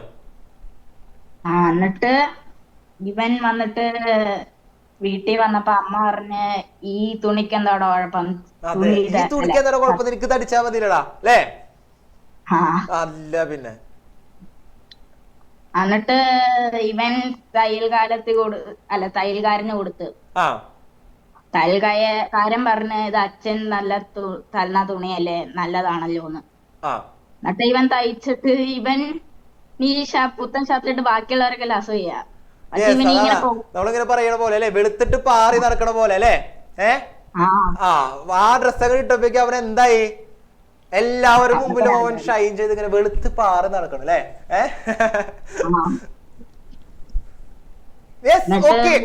മറ്റുള്ളവർ മുഴുവൻ അസൂയോട് കൂടിയിട്ട് അവനെ നോക്കാനായിട്ട് ശ്രമിച്ചു. അവൻ വീട്ടിലേക്ക് വന്നപ്പോഴും ആ വസ്ത്രം അഴിച്ചു മാറ്റാതെ എന്ത് ചെയ്തു? വീട്ടിൽ പോയി. യെസ്, വീട്ടിലും അവൻ അത് ഇട്ട് നടക്കായിരുന്നു അല്ലേ? അപ്പോ അപ്പൊ ശ്രേയസ് ആണ് നമുക്ക് ആ ഒരു പാഠഭാഗത്തിന്റെ ബ്രീഫ് നോട്ട് നമുക്ക് പറഞ്ഞു തന്നത് കേട്ടാ. അപ്പൊ കുപ്പായം ആ പാഠഭാഗത്തിന്റെ തലവാചകം പോലെ തന്നെ പാഠഭാഗത്തിൽ ഉടനീളം ഒരു കുപ്പായത്തിലാണ് കഴിക്കണത് അല്ലെ? കുപ്പായമാണ് ഇങ്ങനെ നടന്നുകൊണ്ടിരിക്കണത് അല്ലെ? അപ്പോ ആ ഒരു പാഠഭാഗത്തിൽ നമുക്കിപ്പോ പറഞ്ഞു തന്ന പോലെ തന്നെ ഒരു കുട്ടേട്ടൻ എന്നില്ലേ, അത് കുട്ടൻ അല്ലെ? കുട്ടന്റെ വീട്ടിലേക്കല്ലേ പോകുന്നേ അല്ലെ മക്കളെ? യെസ്, ആ കുട്ടേട്ടൻ, യെസ് കുട്ടൻ. ഓക്കെ. അപ്പോ അന്നത്തെ ഒരു സാമൂഹിക സ്ഥിതിഗതി അനുസരിച്ച് എല്ലാവർക്കും എല്ലാത്തിനും സാധിച്ചിരുന്നില്ല. അതായത് ഇന്ന് നിങ്ങൾ പറയുമ്പോ നമ്മൾ പറയുന്ന ഒരു ഇതെല്ലാ ആഗ്രഹങ്ങളും നടത്തി തരുന്നില്ലേ നമ്മുടെ വീട്ടുകാര് ഇല്ലേ?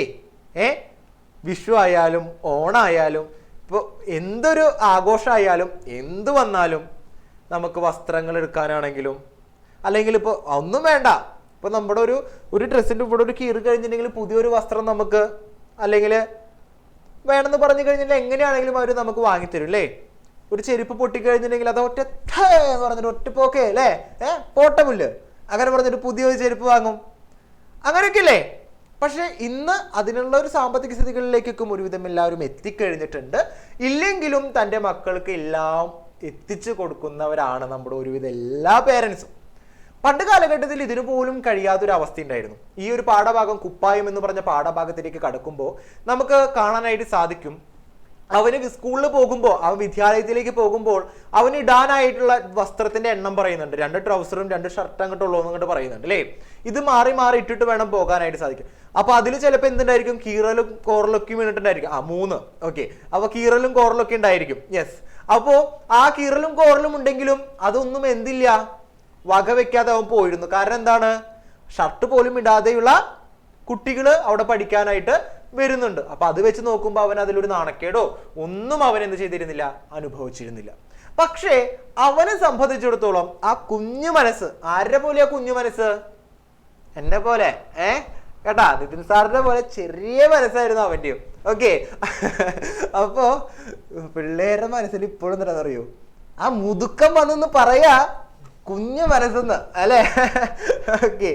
അപ്പോ നമ്മുടെ ഈ പാഠഭാഗത്തിലത്തെ അവനെന്താണ്, കല്യാണത്തിന് പോവാനായിട്ട് വളരെയധികം സന്തോഷത്തോട് കൂടിയിട്ടിരിക്കുകയാണ്. നമുക്കുണ്ടാവില്ല അങ്ങനത്തെ ഒരു സന്തോഷം? പ്രത്യേകിച്ച് നമ്മുടെ ഏറ്റവും അടുത്ത ആളുകളുടെ കല്യാണ അങ്ങനെ എന്തെങ്കിലുമൊക്കെ ആവശ്യങ്ങൾ വരുമ്പോ ഏറ്റവും കൂടുതൽ തിടുക്കം നമുക്കായിരിക്കില്ലേ അല്ലേ? ഇപ്പൊ നിതിൻ സാറിന്റെ കല്യാണമാണെന്ന് വിചാരിക്കാം. അപ്പൊ നിങ്ങളൊക്കെ വരില്ലേ? തിടുക്കണ്ടാവില്ല നിങ്ങൾക്ക് വരാനായിട്ട്? ഇല്ലാന്ന് പിന്നെ ആറ് കെട്ടാണ്ടിരിക്കുക എന്തെങ്കിലും ചെയ്യുന്നു. ഓക്കെ. ഓക്കെ. അപ്പൊ നമുക്ക് ഏറ്റവും അടുത്ത മനുഷ്യരുടെ എന്തെങ്കിലുമൊക്കെ പരിപാടികളൊക്കെ വരുമ്പോ നമുക്ക് എന്താണ്, പോവാനായിട്ട് വളരെ സന്തോഷം ഉണ്ടായിരിക്കും അല്ലേ? അപ്പൊ അതിനു വേണ്ടി നമ്മൾ മുമ്പേ തയ്യാറെടുപ്പ് നടത്തും. പുതിയ വസ്ത്രം ഇടണം, പുതിയ ചെരുപ്പ് വാങ്ങണം, അങ്ങനെ അങ്ങനെ അങ്ങനെ അങ്ങനെ ഒരുപാട് കാര്യങ്ങളൊക്കെ ഒരുപാട് കാര്യങ്ങളൊക്കെ നമ്മൾ എന്ത് ചെയ്യും, നമ്മൾ ഇങ്ങനെ ചിന്തിച്ച് കൂട്ടും. അതുപോലെ തന്നെ നമ്മുടെ ഈ ഒരു പാഠഭാഗത്തിലത്തെ ഈ പയ്യനും കല്യാണത്തിനായിട്ട്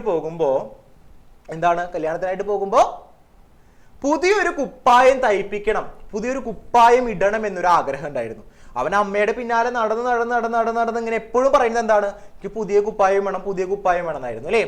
അങ്ങനെ അവിടെ അച്ഛൻ സിയോണിൽ നിന്ന് കൊണ്ടുവന്ന വസ്ത്രങ്ങളുടെയൊക്കെ ശേഖരങ്ങളൊക്കെ എടുത്ത് നോക്കുമ്പോ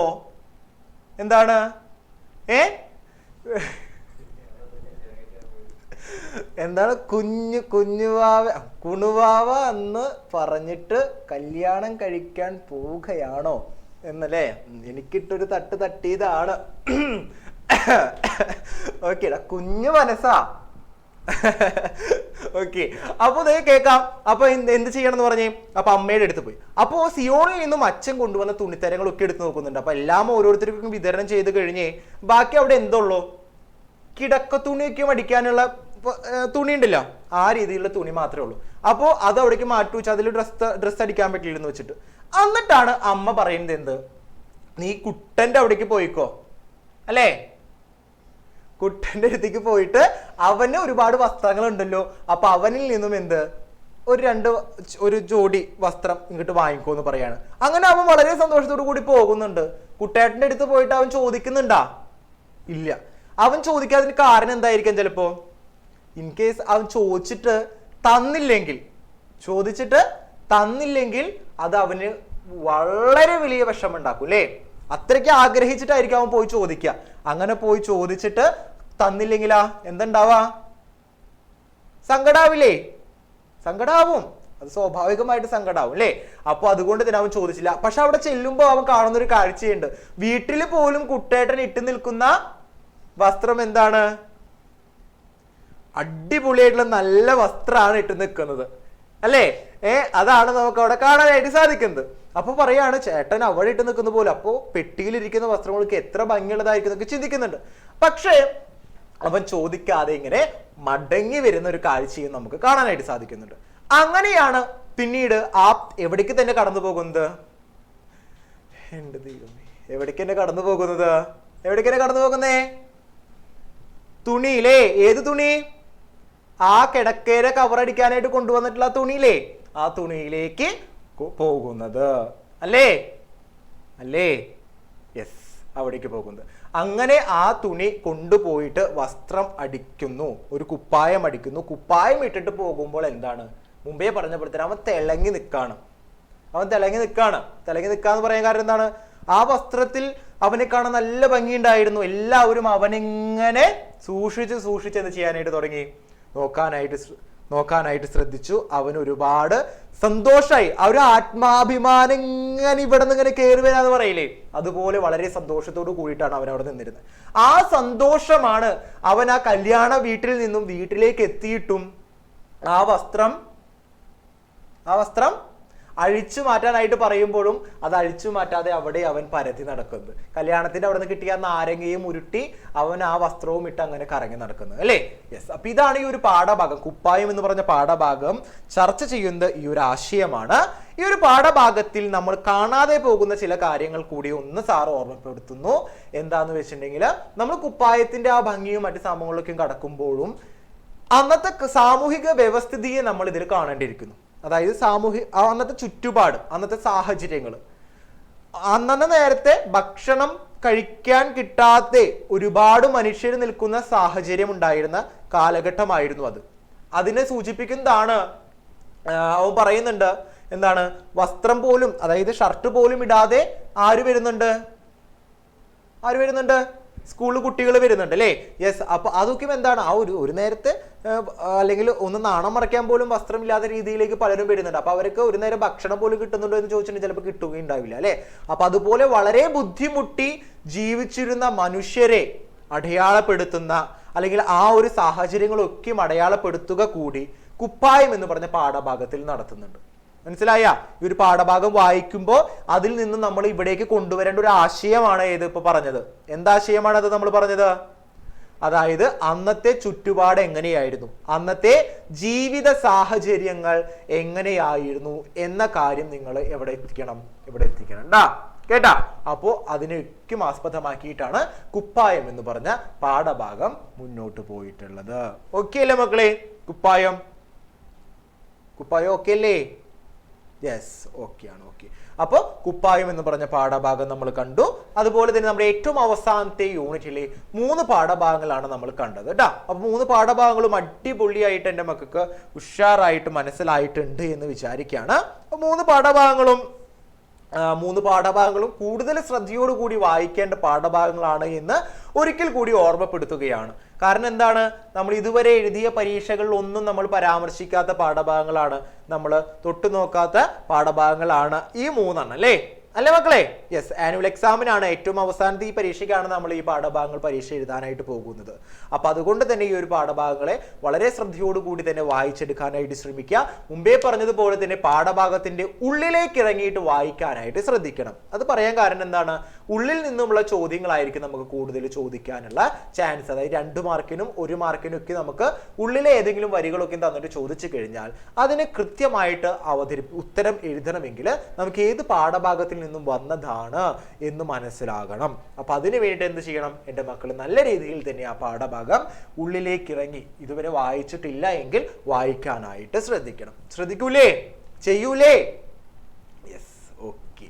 അപ്പൊ ദേ പെൻഡിങ്ങിലുള്ളവർക്കുള്ള മിഠായികൾ കൂടി ഒന്ന് വിതരണം ചെയ്തിട്ട് അടുത്ത പാഠഭാഗത്തിലേക്ക് പോവാം. ഓക്കെ, അതല്ലേ നല്ലത് അല്ലേ? യെസ്. അപ്പൊ ദേ ആർക്കൊക്കെ തരാനുള്ള വെച്ചിട്ട്, ആർക്കൊക്കെ കിട്ടാനുള്ള വെച്ചിട്ടുണ്ടെങ്കിൽ കൈകളൊക്കെ നീട്ടിയിരുന്നോ. സാറ് ഒറ്റ എറിയുള്ളൂ. അപ്പൊ വേണ്ടവരൊക്കെ വാങ്ങിക്കോട്ടാ. ഓക്കെ, പിന്നെ കിട്ടിയാന്ന് പറഞ്ഞാൽ പരാതി ഒന്നും വരാതിരിക്കും കേട്ടാ. യെസ്, പിടിച്ചു. Yes, okay. യെസ്, അപ്പൊ ദേ മുട്ടായികളൊക്കെയും അവിടെ എത്തി. കിട്ടിയില്ലേ? കിട്ടിയില്ലേ? യെസ്, കിട്ടിയില്ലാതാ. എല്ലാവരും ഒന്ന് എഴുന്നേറ്റേ. എല്ലാവരും ഒന്ന് എഴുന്നേറ്റ് നിന്നേ. എല്ലാവരും, എൻ്റെ എല്ലാ മക്കളും എഴുന്നേറ്റ് നിന്നേ. Yes, okay. ഒന്ന് എഴുന്നേറ്റ് ഒന്ന് ഉഷാറായ വേഗം. ഒന്ന് വേഗം ഒന്ന് ചാടി എണീറ്റ് എൻ്റെ എല്ലാ മക്കളും വേഗം ഒന്ന് ഉഷാറാവുക. ആ ഇരുന്ന് ശിലയായിട്ട് മാറി തോന്നുന്നുണ്ട് എല്ലാവരും. എന്താണ് ഈ സാറ് പറയണേ എന്നൊക്കെ വിചാരിക്കണ്ട. ഉറക്കച്ചടവൊക്കെ മാറ്റിട്ടാ. ക്ലാസ് ഇങ്ങനെ കഥ ഇങ്ങനെ കേട്ട് പോകുമ്പോഴേ കുറച്ച് ബുദ്ധിമുട്ടുകൾ ഉണ്ടാവും. അതാണ് കേട്ടാ, അത് കാരണമാണ് എഴുന്നേപ്പിച്ചത്. യെസ്, മഞ്ജുക്ക് എനിക്ക് തരുന്നുണ്ട്. ആരാണ് എനിക്ക് മഞ്ജു തരുന്നത്? കൃഷ്ണപ്രിയ, എനിക്കാണോ അത്? മഞ്ജു പുറകിലേക്ക് ആക്ക്, നോക്കട്ടെ, കാണുന്നില്ല. Okay, yes. അപ്പൊ വേഗം ഒന്ന് ഉഷാറായവര് വേഗം വന്നിരുന്നേ. Yes, okay. ആ കാലും കൈയൊക്കെ ഒന്ന് കൊടഞ്ഞങ്ങോട്ട് എറിഞ്ഞ് കള. അതിനകത്ത് വേഗം വന്നിരിക്കുക കേട്ടാ. Yes, okay. അപ്പൊ അതേ മുട്ടായിക്കും കിട്ടി അല്ലേ? മുട്ടായിക്കും കിട്ടി സന്തോഷമായിട്ടിരിക്കുകയാണ് എല്ലാവരും അല്ലേ? ആ സന്തോഷം ഒന്ന് നോക്കട്ടെ സാറ്. മുഖത്ത് വിരിയുന്ന പുഞ്ചിരികൾ ആ സന്തോഷമുണ്ടോ എന്ന് നോക്കട്ടെ. ഓക്കെ. അപ്പൊ മക്കളെ, നമ്മുടെ 3 പാഠഭാഗങ്ങൾ നമ്മൾ നോക്കി കഴിഞ്ഞിട്ടുണ്ട്. ഇനി നമുക്ക് ഏത് പാഠഭാഗം നോക്കണ്ടേ ഒന്ന് പറഞ്ഞേ. ഇനി ഏത് പാഠഭാഗം നോക്കണ്ടേ? കിട്ടാത്തവർക്കൊക്കെ സാറ് തരാ, വിഷമിക്കണ്ട. അടുത്ത ട്രിപ്പിൽ എറിഞ്ഞു തരുമ്പോ കിട്ടാത്തവർക്ക് വേഗം വാങ്ങിക്കോട്ടാ. ഓക്കെ. ഇനി ഏത് പാഠഭാഗം നമുക്ക് ചർച്ച ചെയ്യണ്ടേ? 4 നാണിക്കണേ. വിളിക്ക്. നീയാ? നീയേ?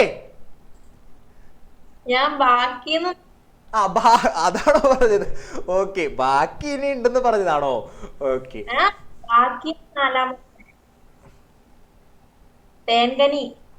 തേൻകനി പറഞ്ഞു തരണമെന്നല്ലേ? Yes, okay. എല്ലാ പാഠഭാഗങ്ങളും പറഞ്ഞു തരും. എന്നാലും ഒന്ന് ചോദിച്ചു എന്നുള്ളൂ. നിങ്ങളോട് ചോദിക്കണല്ലോ. ഞാൻ മാത്രം ഇവിടെ നിന്ന് പറഞ്ഞ പോരല്ല. അപ്പൊ അത് കാരണം ചോദിച്ചു എന്നുള്ളൂ കേട്ടാ. യെസ്, അപ്പൊ തേൻകരിയാണ് അപ്പൊ നമ്മൾ കാണാനായിട്ട് പോകുന്നത് കേട്ടാ. നാടക രൂപേണ അല്ലേ? നാടകം കാണാറുണ്ടാ? ഇല്ല, നാടകം കാണാറില്ല. നാടകം കളിച്ചിട്ടുണ്ടാ? ഇല്ല. നാടകം ഒന്നും കളിപ്പിച്ചിട്ടില്ല സ്കൂളില്? ഇല്ല അല്ലേ? യെസ്, നേരില്ല ഒന്നിനും അല്ലേ? മേധ കളിച്ചിട്ടുണ്ട്. യെസ്, നാടകം കളിച്ചവരൊക്കെ ഉണ്ട് ഇതില്, ഈ കൂട്ടത്തില്. യെസ്, നല്ല നടന്മാരും നടികളും ഒക്കെയാണ് ഓരോരുത്തരും. ഓക്കെ, അപ്പോ നാടകം ഒരുപാട് ആളുകൾ എന്ത് ചെയ്തിരുന്നതാണ്, ഒരുപാട് ആളുകൾ വിനോദോപാധിയായിട്ട് ഇപ്പോൾ നമ്മൾ സിനിമയ്ക്കും കാണുന്ന പോലെ തന്നെ പണ്ട് കാലഘട്ടത്തിൽ ഇതാണ് നാടകങ്ങൾക്കാണ് കൂടുതൽ ആൾക്കാരും എന്ത് ചെയ്തിരുന്നത്, കോൺസെൻട്രേറ്റ് ചെയ്തിരുന്നത്. ഓക്കെ, അതുപോലെ ഒരു നാടകം ആണ് നമുക്ക് പരിചയപ്പെടുത്തി തരുന്നത്. ആ തേൻഖനിയിലെ പ്രധാനപ്പെട്ട കഥാപാത്രങ്ങൾ ആരൊക്കെയാണെന്ന് പറഞ്ഞെന്ന് വേഗം.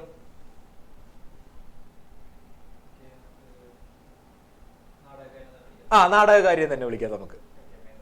മേധ, ഹലോ.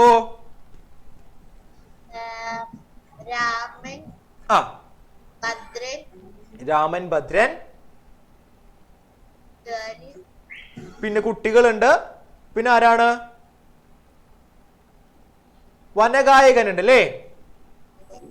Yes, okay. അപ്പോ രാമനുണ്ട്, ഭദ്രനുണ്ട്, കൂട്ടുകാരന്മാരുണ്ട്, പിന്നെ അതുപോലെ തന്നെ വനഗായകനുണ്ട്. അപ്പൊ മാങ്ങ കഴിച്ചവരല്ലേ നിങ്ങൾ എല്ലാവരും? ഇന്നലെ നമ്മൾ ചോദിച്ച പോലെ തന്നെ അല്ലേ, മാങ്ങ കഴിക്കാൻ ഇഷ്ടമുള്ളവരല്ലേ നിങ്ങൾ അല്ലേ? യെസ്, അതെ, മാങ്ങ കഴിക്കാൻ ഇഷ്ടമുള്ളവരാണ്. യെസ്, മാങ്ങ കഴിക്കാൻ ഇഷ്ടമുള്ളവരാണ് എല്ലാവരും. ഉമ്മാക്കി എന്ന് പറയുന്നത് അതിൽ നമ്മൾ സൂചിപ്പിച്ചിട്ടുള്ള ഒരു കാര്യമാണ് അല്ലേ? നാടകത്തില് വായിച്ചവർക്കറിയാം അതിൽ ഉമ്മാക്കി എന്ന് പറയുന്നത്. Yes, okay. അപ്പോ അങ്ങനെ നിങ്ങളുടെയൊക്കെ ഈ പ്രായത്തില് ചെറുപ്പത്തില്, നമ്മുടെയൊക്കെ ഈ പ്രായത്തില് അങ്ങനെ പറയട്ടെ, ചെറുപ്പത്തില് എന്താണ് ഇങ്ങനെ മാങ്ങ കൂട്ടുകാരൊക്കെ ആയിട്ട് പോയിട്ട് മാവിന് കല്ലെറിയാനും മാങ്ങ കയറി പൊട്ടിക്കാനും ഒക്കെയുമുള്ള ഒരു കൗതുകം ഏറ്റവും കൂടുതൽ നിൽക്കുന്ന ഒരു സമയമായിരിക്കും, പ്രത്യേകിച്ച് വല്ലവരെ പറമ്പിലത്തെ. ഞങ്ങളൊക്കെ പഠിക്കാനായിട്ട് പോണ സമയത്ത് ഇങ്ങനെ പോണ റോട്ടിൽ കൂടെ ഇങ്ങനെ, അല്ലെങ്കിൽ ഓരോരുത്തർ വീടിന്റെ മുറ്റത്തോടൊക്കെ ആവും പോവേ, അപ്പൊ പോണ വഴിയിലൊക്കെ കണ്ടുവെക്കും ഇങ്ങനെ, പോണ വഴി ഇങ്ങനെ നോട്ടിട്ട് വെക്കും, വരുമ്പോ എന്ത് ചെയ്യും, പടയ്ക്കാൻ വേണ്ടിയിട്ട്. മനസ്സിലായ? ചിലപ്പോൾ ചീത്തതേക്കും, ചിലപ്പോൾ വടിയോട്ട് കയറൊക്കെ കിട്ടും, എന്നാലും നമ്മൾ സ്വാഭാവികമായിട്ട് പോയി പൊട്ടിക്കണല്ലോ. അപ്പോ അതുപോലെ ഒരു കാട്ടിലേക്ക് അത്രത്തോളം മധുരമുള്ള മാമ്പഴം തേടിയിട്ട് രാമനും ഭദ്രനും കൂട്ടുകാരും ഒക്കെ പോവാണ് അല്ലേ? ആണോ? യെസ്. പോയിട്ട് വീട്ടിൽ പറഞ്ഞിട്ടാണോ പോണവര്? വീട്ടിൽ പറഞ്ഞിട്ടാണോ പോണേ? അല്ല, വീട്ടിൽ പറഞ്ഞിട്ടില്ല പോണേ, അവർക്ക് മാമ്പഴം പൊട്ടിക്കണം. ആ കേട്ടറിവ് വെച്ചിട്ട് അങ്ങനെ പോവാണ്. അങ്ങനെ അവിടേക്ക് പോകുമ്പോൾ അവിടെ എന്ത് കാണാണ്? ഒരു വനഗായകൻ അല്ലെ, ഒരു രൂപക്കും വെച്ചിട്ട്, മുഖംമൂടിയൊക്കെ വെച്ചിട്ട് അല്ലെ, അങ്ങനെയല്ലേ പറയണേ, ഒരു വലിയൊരു ഭീകരമായിട്ട് ഒരു മുഖംമൂടിയൊക്കെ വെച്ചിട്ടുള്ള ഒരു വ്യക്തിയെ എങ്ങനെ കാണുന്നുണ്ട്. യെസ്, അങ്ങനെ കാണുന്നുണ്ട്. അവിടെ ചെന്നിട്ടുണ്ടാകുന്ന ഓരോ സാഹചര്യങ്ങളാണ് നമ്മൾ പിന്നെ വായിച്ചറിയുന്നത്. ആ സാഹചര്യങ്ങളിൽ കുറച്ച് ഭാഗങ്ങളൊക്കെ സാറ് പറഞ്ഞു തരാം. ഒന്നാമത്തെ കാര്യം എന്ന് വെച്ചിട്ടുണ്ടെങ്കിൽ മാങ്ങ പൊട്ടിക്കാനായിട്ട് പലരും ശ്രമിക്കുന്നുണ്ട്. മാങ്ങ പൊട്ടിക്കുമ്പോൾ ചിലവര് മാറി നിൽക്കുന്നുണ്ട്, പേടിച്ച് മാറി നിൽക്കുന്നുണ്ട്. ചിലവർ എന്താണ്, പൊട്ടിക്കാനായിട്ട് തുനിയുന്നുണ്ട്. ആ നേരത്ത് വനഗായകനെ കണ്ട് പേടിക്കുന്നുണ്ട്. അതൊക്കെ ആ സന്ദർഭങ്ങളൊക്കെ കണ്ട ഓർമ്മയുണ്ടാ? വായിച്ചവര് ഓർമ്മയുണ്ടാ? Yes, okay. നീയനെ വിളിച്ചതാറേ, നീയനെ വിളിച്ച, നീയ ബാക്കി പറഞ്ഞുതരും. നീയ എന്താ എങ്ങനെയാന്നൊക്കെ പറഞ്ഞിരിക്കണത്. യെസ്, ബാക്കി പോരട്ടെ. അവര് മാങ്ങ പറിക്കാൻ പോയപ്പം ആ ഉമ്മാക്കി വന്നിട്ട് മാങ്ങ പറിച്ചു കൊടുക്കുന്നത്, ഉമ്മാക്കി വന്നിട്ട് മാങ്ങ പറിച്ചു കൊടുക്കാനായിട്ട് നിൽക്കുന്ന സമയത്ത് ഇവര് സന്തോഷത്തോടു കൂടി നിൽക്കാല്ലേ. കാരണം വെച്ചിട്ടുണ്ടെങ്കിൽ എന്താണ്, പണിയൊന്നും എടുക്കണ്ടല്ല, ഉമ്മാക്കി പറിച്ചു തരുമല്ലോ എന്ന് വെച്ചിട്ടല്ലേ. അങ്ങനെ മാമ്പഴം കുലുക്കിട്ട് കൊടുക്കുന്നുണ്ട്. അവിടെ എന്താ സംഭവിക്കുന്നേ? അത് കല്ലായി മാറും. യെസ്, ആ ഓരോ മാമ്പഴവും പോയിട്ട് കുട്ടികൾ ഓരോരുത്തരും എടുത്തു കൊണ്ടുവന്നിട്ട് കടിക്കാൻ നിൽക്കുമ്പോഴേക്ക് അത് എന്താന്ന് പറയുന്നവര്, ഇത് കല്ലാണ് എന്ന് പറയാണ് അല്ലേ? യെസ്. പിന്നെ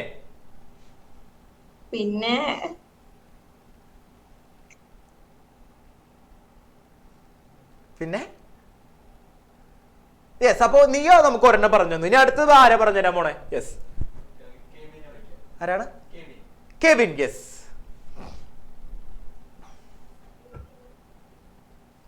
കെവിൻ.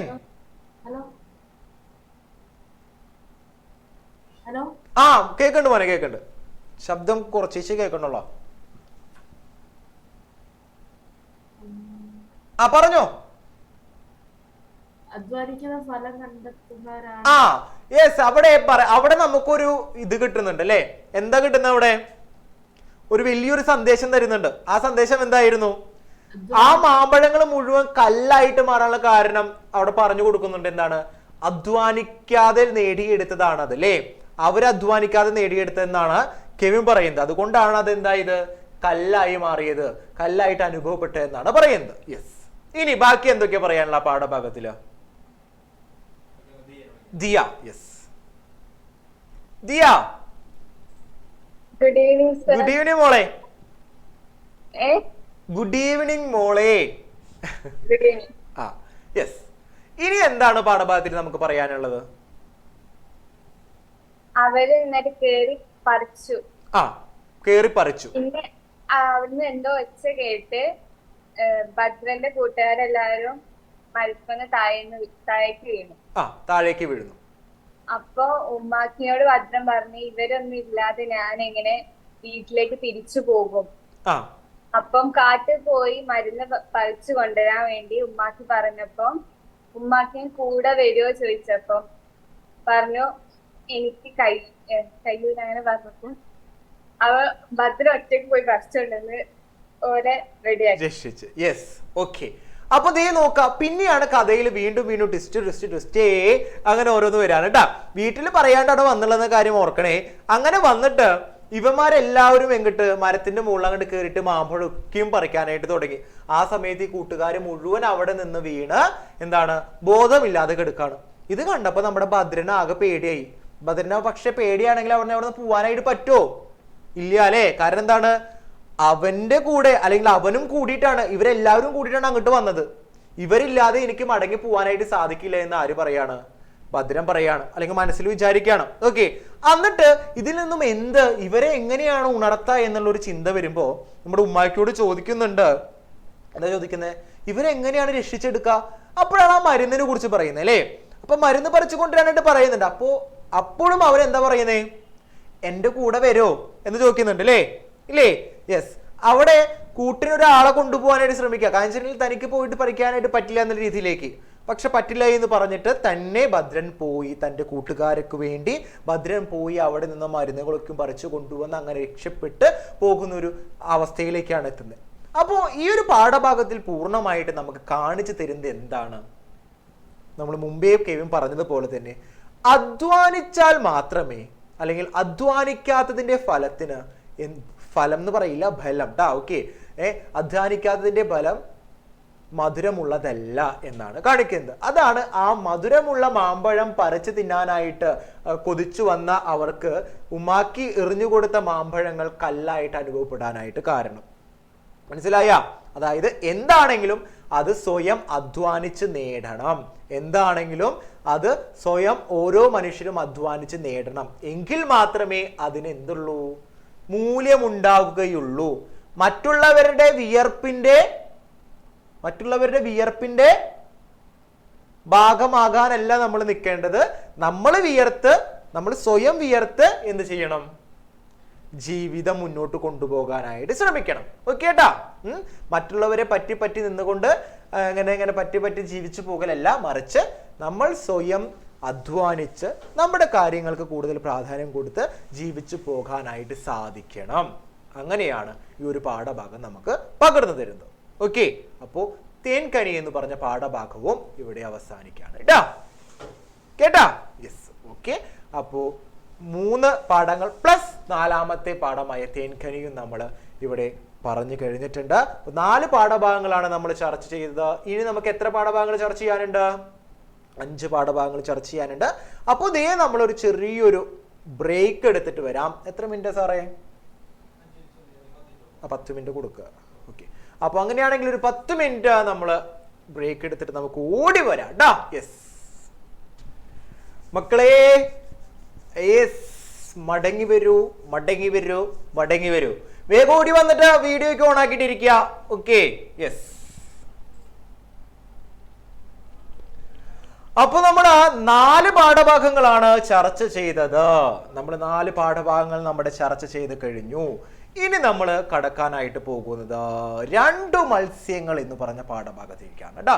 അതിനു മുമ്പായിട്ട് വേഗം വീഡിയോയ്ക്ക് ഓണാക്കി, എനിക്കൊന്ന് കാണണം എല്ലാവരുടെയും മുഖം. വേഗം വീഡിയോ ഓണാക്കും കേട്ടോ, ഓണാക്കാത്തവര്. യെസ്. അപ്പോ 2 മത്സ്യങ്ങൾ എന്ന് പറഞ്ഞ പാഠഭാഗം വളരെ വലിയ രീതിയിൽ സാമൂഹിക പ്രസക്തിയുള്ള ഒരു പാഠഭാഗമാണ് എന്ന് പറഞ്ഞാൽ അതിനെ നിങ്ങൾക്ക് എതിർക്കാനായിട്ട് സാധിക്കുമോ? സാധിക്കോ? ചോദ്യം മനസ്സിലായിട്ടില്ലെന്ന് തോന്നുന്നുണ്ട്. ചോദ്യം മനസ്സിലായാ?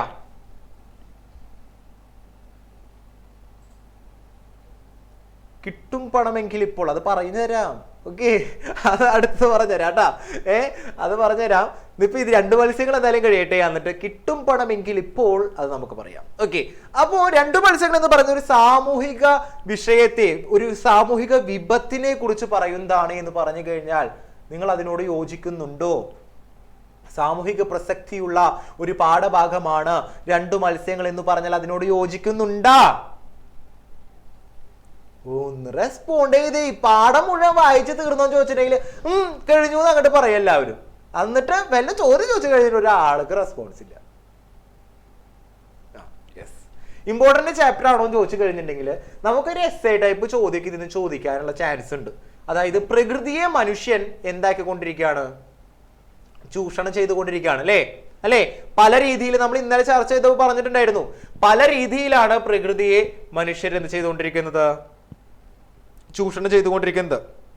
മലകൾ ഇടിച്ചും വയലുകള് നികത്തിയും പിന്നെ അതുപോലെ തന്നെ പുഴകള് മലിനമാക്കി അങ്ങനെ ഭൂമിയിൽ മുഴുവൻ മനുഷ്യരെന്താണ് ഒരുപാട് ചൂഷണം ചെയ്തുകൊണ്ടിരിക്കുകയാണ്. അങ്ങനെ പ്രകൃതിയെ തന്നെ ഇല്ലാതാക്കിക്കൊണ്ടിരിക്കുകയാണ്. അങ്ങനെ പ്രകൃതി അനുഭവിക്കുന്ന ബുദ്ധിമുട്ടുകൾ എന്തൊക്കെയാണ് എന്നൊക്കെയും പറഞ്ഞു തരുന്ന ഒരു പാഠഭാഗമാണ് എന്ത്? 2 മത്സ്യങ്ങൾ എന്ന് പറഞ്ഞ ആ 2 മീനുകൾ. പൂവാലി ഉണ്ട് അല്ലെ? അഴകനും പൂവാലിയും അല്ലെ? അഴകനും പൂവാലി അല്ലേ? 2 പേരും കഥാപാത്ര നിരൂപണം എഴുതാനായിട്ട് പഠിച്ചോട്ടാ. 2 പേരും കഥാപാത്ര നിരൂപണം ഒന്ന് മനസ്സിലാക്കി വെച്ചോളൂ. ചിലപ്പോ ആരെങ്കിലും ഒരാൾ ചോദിക്കാൻ ചാൻസ് ഉണ്ട് കേട്ടാ. യെസ്. അപ്പോ അഴകൻ പൂവാലി, അഴകനും പൂവാലിയുടെയും ജീവിതത്തിലൂടെയാണ് കടന്നു പോകുന്നത് അല്ലേ?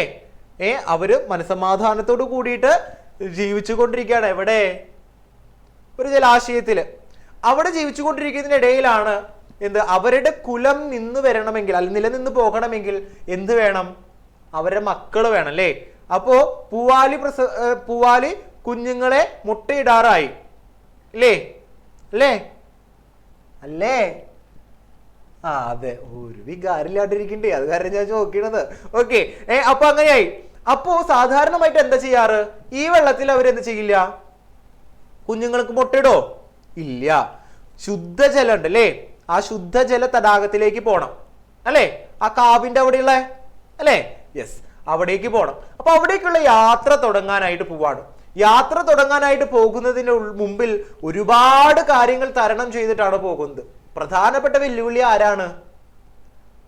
മനുഷ്യര് തന്നെ അല്ലേ? യെസ്, അതെ, ഏറ്റവും പ്രധാനപ്പെട്ട വെല്ലുവിളി മനുഷ്യര് തന്നെയാണ്. ഇങ്ങനെ കൂർപ്പിച്ച് നോക്കി നിൽക്കുന്നുണ്ടായിരിക്കും എന്ത്? പിടിക്കാനായിട്ട്. ആ പാഠഭാഗം തുടങ്ങുന്നത് തന്നെ ഒരു അഴകൻ പൂവാലിയോട് വളരെ കരുതൽ കൊടുത്തുകൊണ്ടാണ് അല്ലെ? എന്താണ്? ഇര പിടിക്കാനായിട്ട് വരുന്ന, അതായത് മീനെ പിടിക്കാനായിട്ട് വരുന്ന മനുഷ്യന്റെ ആ ചൂണ്ടക്കണ്ണി തനിക്കുള്ള ഭക്ഷണമാണെന്ന് കരുതിയിട്ട് എന്ത് ചെയ്യാണ്? പൂവാലി ഭക്ഷിക്കാനായിട്ട് പോകണല്ലേ? അപ്പൊ പറയാണ് എന്ത്? നമ്മൾ മീനുകൾക്ക് 4 വശവും എന്ത് വേണം? കണ്ണുകൾ വേണം. യെസ്, 4 വശവും നമുക്ക് കണ്ണുകൾ വേണം എന്ന് പറയുന്നുണ്ട് അല്ലേ? കാരണം എന്താണ്? നമ്മളെ എപ്പോൾ വേണമെങ്കിലും അകപ്പെടുത്താം. നമ്മുടെ കുലം നിലനിന്ന് പോകണമെങ്കിൽ നമ്മുടെ കുഞ്ഞുങ്ങൾ ഉണ്ടാകണം. ആ കുഞ്ഞുങ്ങളെ നല്ല രീതിയിൽ നമുക്ക് വളർത്തിയെടുക്കാനായിട്ട് സാധിക്കണം അല്ലെ? അപ്പൊ അങ്ങനെ ഒരുപാട് കാര്യങ്ങളിൽ കരുതലും ഒരുപാട് കാര്യങ്ങളിൽ ശാസനയും ഒക്കെ നൽകി അഴകൻ എപ്പോഴും ആരുടെ കൂടെയുണ്ട്? പൂവാലിയുടെ കൂടെയുണ്ട്. അങ്ങനെ ഒരുവിധം സമയമെടുത്തപ്പോൾ, അതായത് മുട്ടയിടാനുള്ള സമയമെടുത്തപ്പോൾ ഇവിടെ നിന്നും അവിടെ യാത്ര തുടങ്ങാണ്. യാത്ര തുടങ്ങുന്നതിന്റെ ഇടയിൽ ഒരുപാട് കാര്യങ്ങൾ തരണം ചെയ്ത് പോകുന്നതിനിടയിലാണ് മനുഷ്യർ അവിടെ നിന്ന് എന്ത്? വല വീശുന്നതും മറ്റു സംഭവങ്ങളൊക്കെ കാണുന്നത് അല്ലേ? അപ്പൊ അതിൽ നിന്ന് രക്ഷപ്പെടാനായിട്ട് ഇവർ ഒരു കല്ലിന്റെ ഇടയിലേക്ക് മാറി നിൽക്കുന്നുണ്ട്. ആ സമയമായപ്പോഴേക്കും ദേ പിടിച്ചു എന്ന നിലയിലേക്കായി അല്ലേ? അപ്പൊ അഴകൻ എന്താ പറയുന്നേ? അഴകൻ സ്വയം തന്റെ ജീവൻ തന്നെ വിട്ടുകൊടുക്കാണ്. ആർക്ക് വേണ്ടിയിട്ട്? പൂവാലിക്ക് വേണ്ടിയിട്ട് എന്ന രീതിയിലേക്ക് അവിടെ തയ്യാറായി നിൽക്കാണ്. പക്ഷെ പൂവാലി അപ്പോഴും എന്താണ്?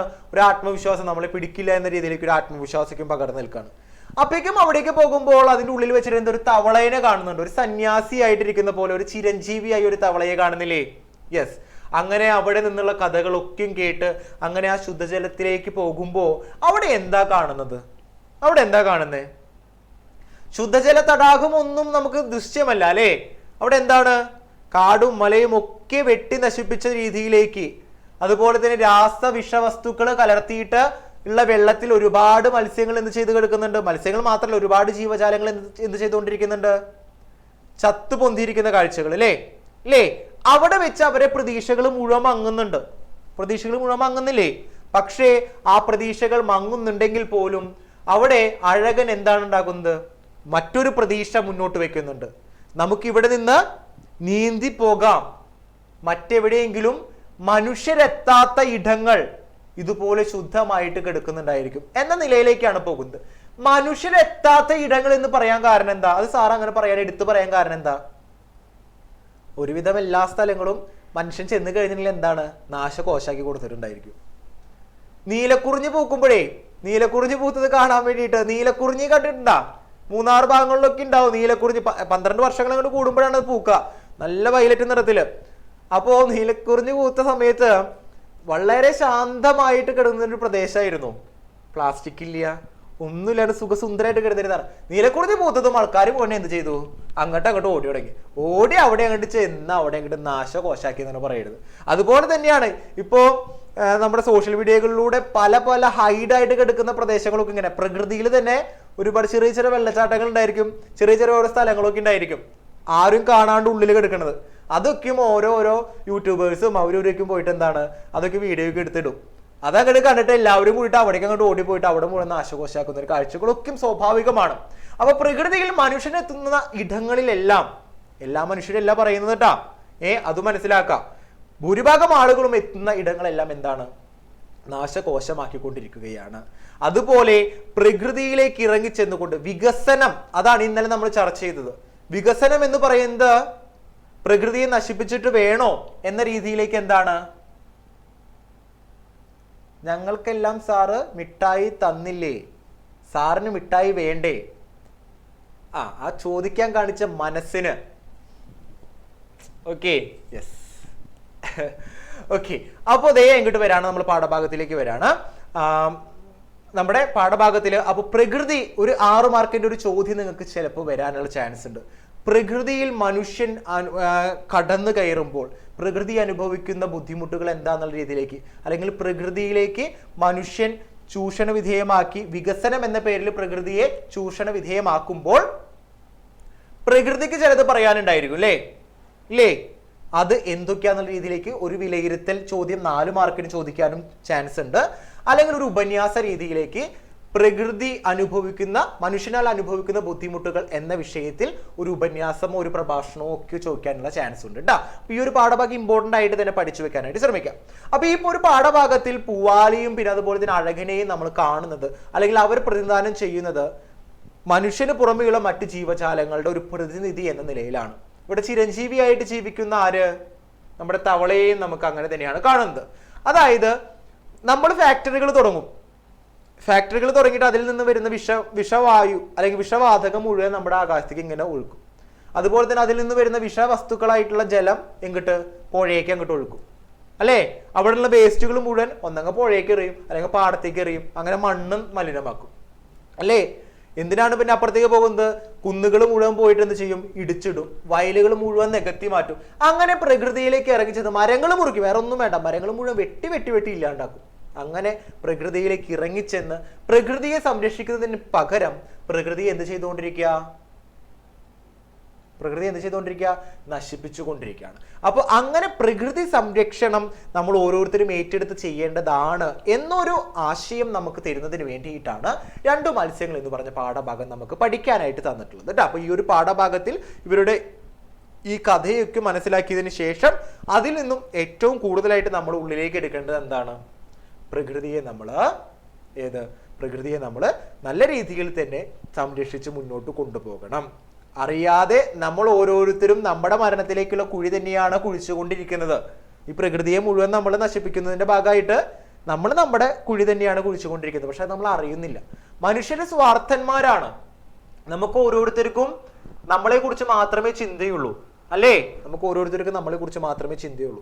ഇനി ഒരു തലമുറ, ആ മീനുകൾ ഉണ്ടല്ലേ, മീനുകൾ പറയുന്നത് കേട്ടാ, നമ്മുടെ തലമുറകളിലൂടെ ആയിരിക്കണം എന്ത്, നമ്മൾ ഇനി അറിയപ്പെടാനായിട്ട് അല്ലേ.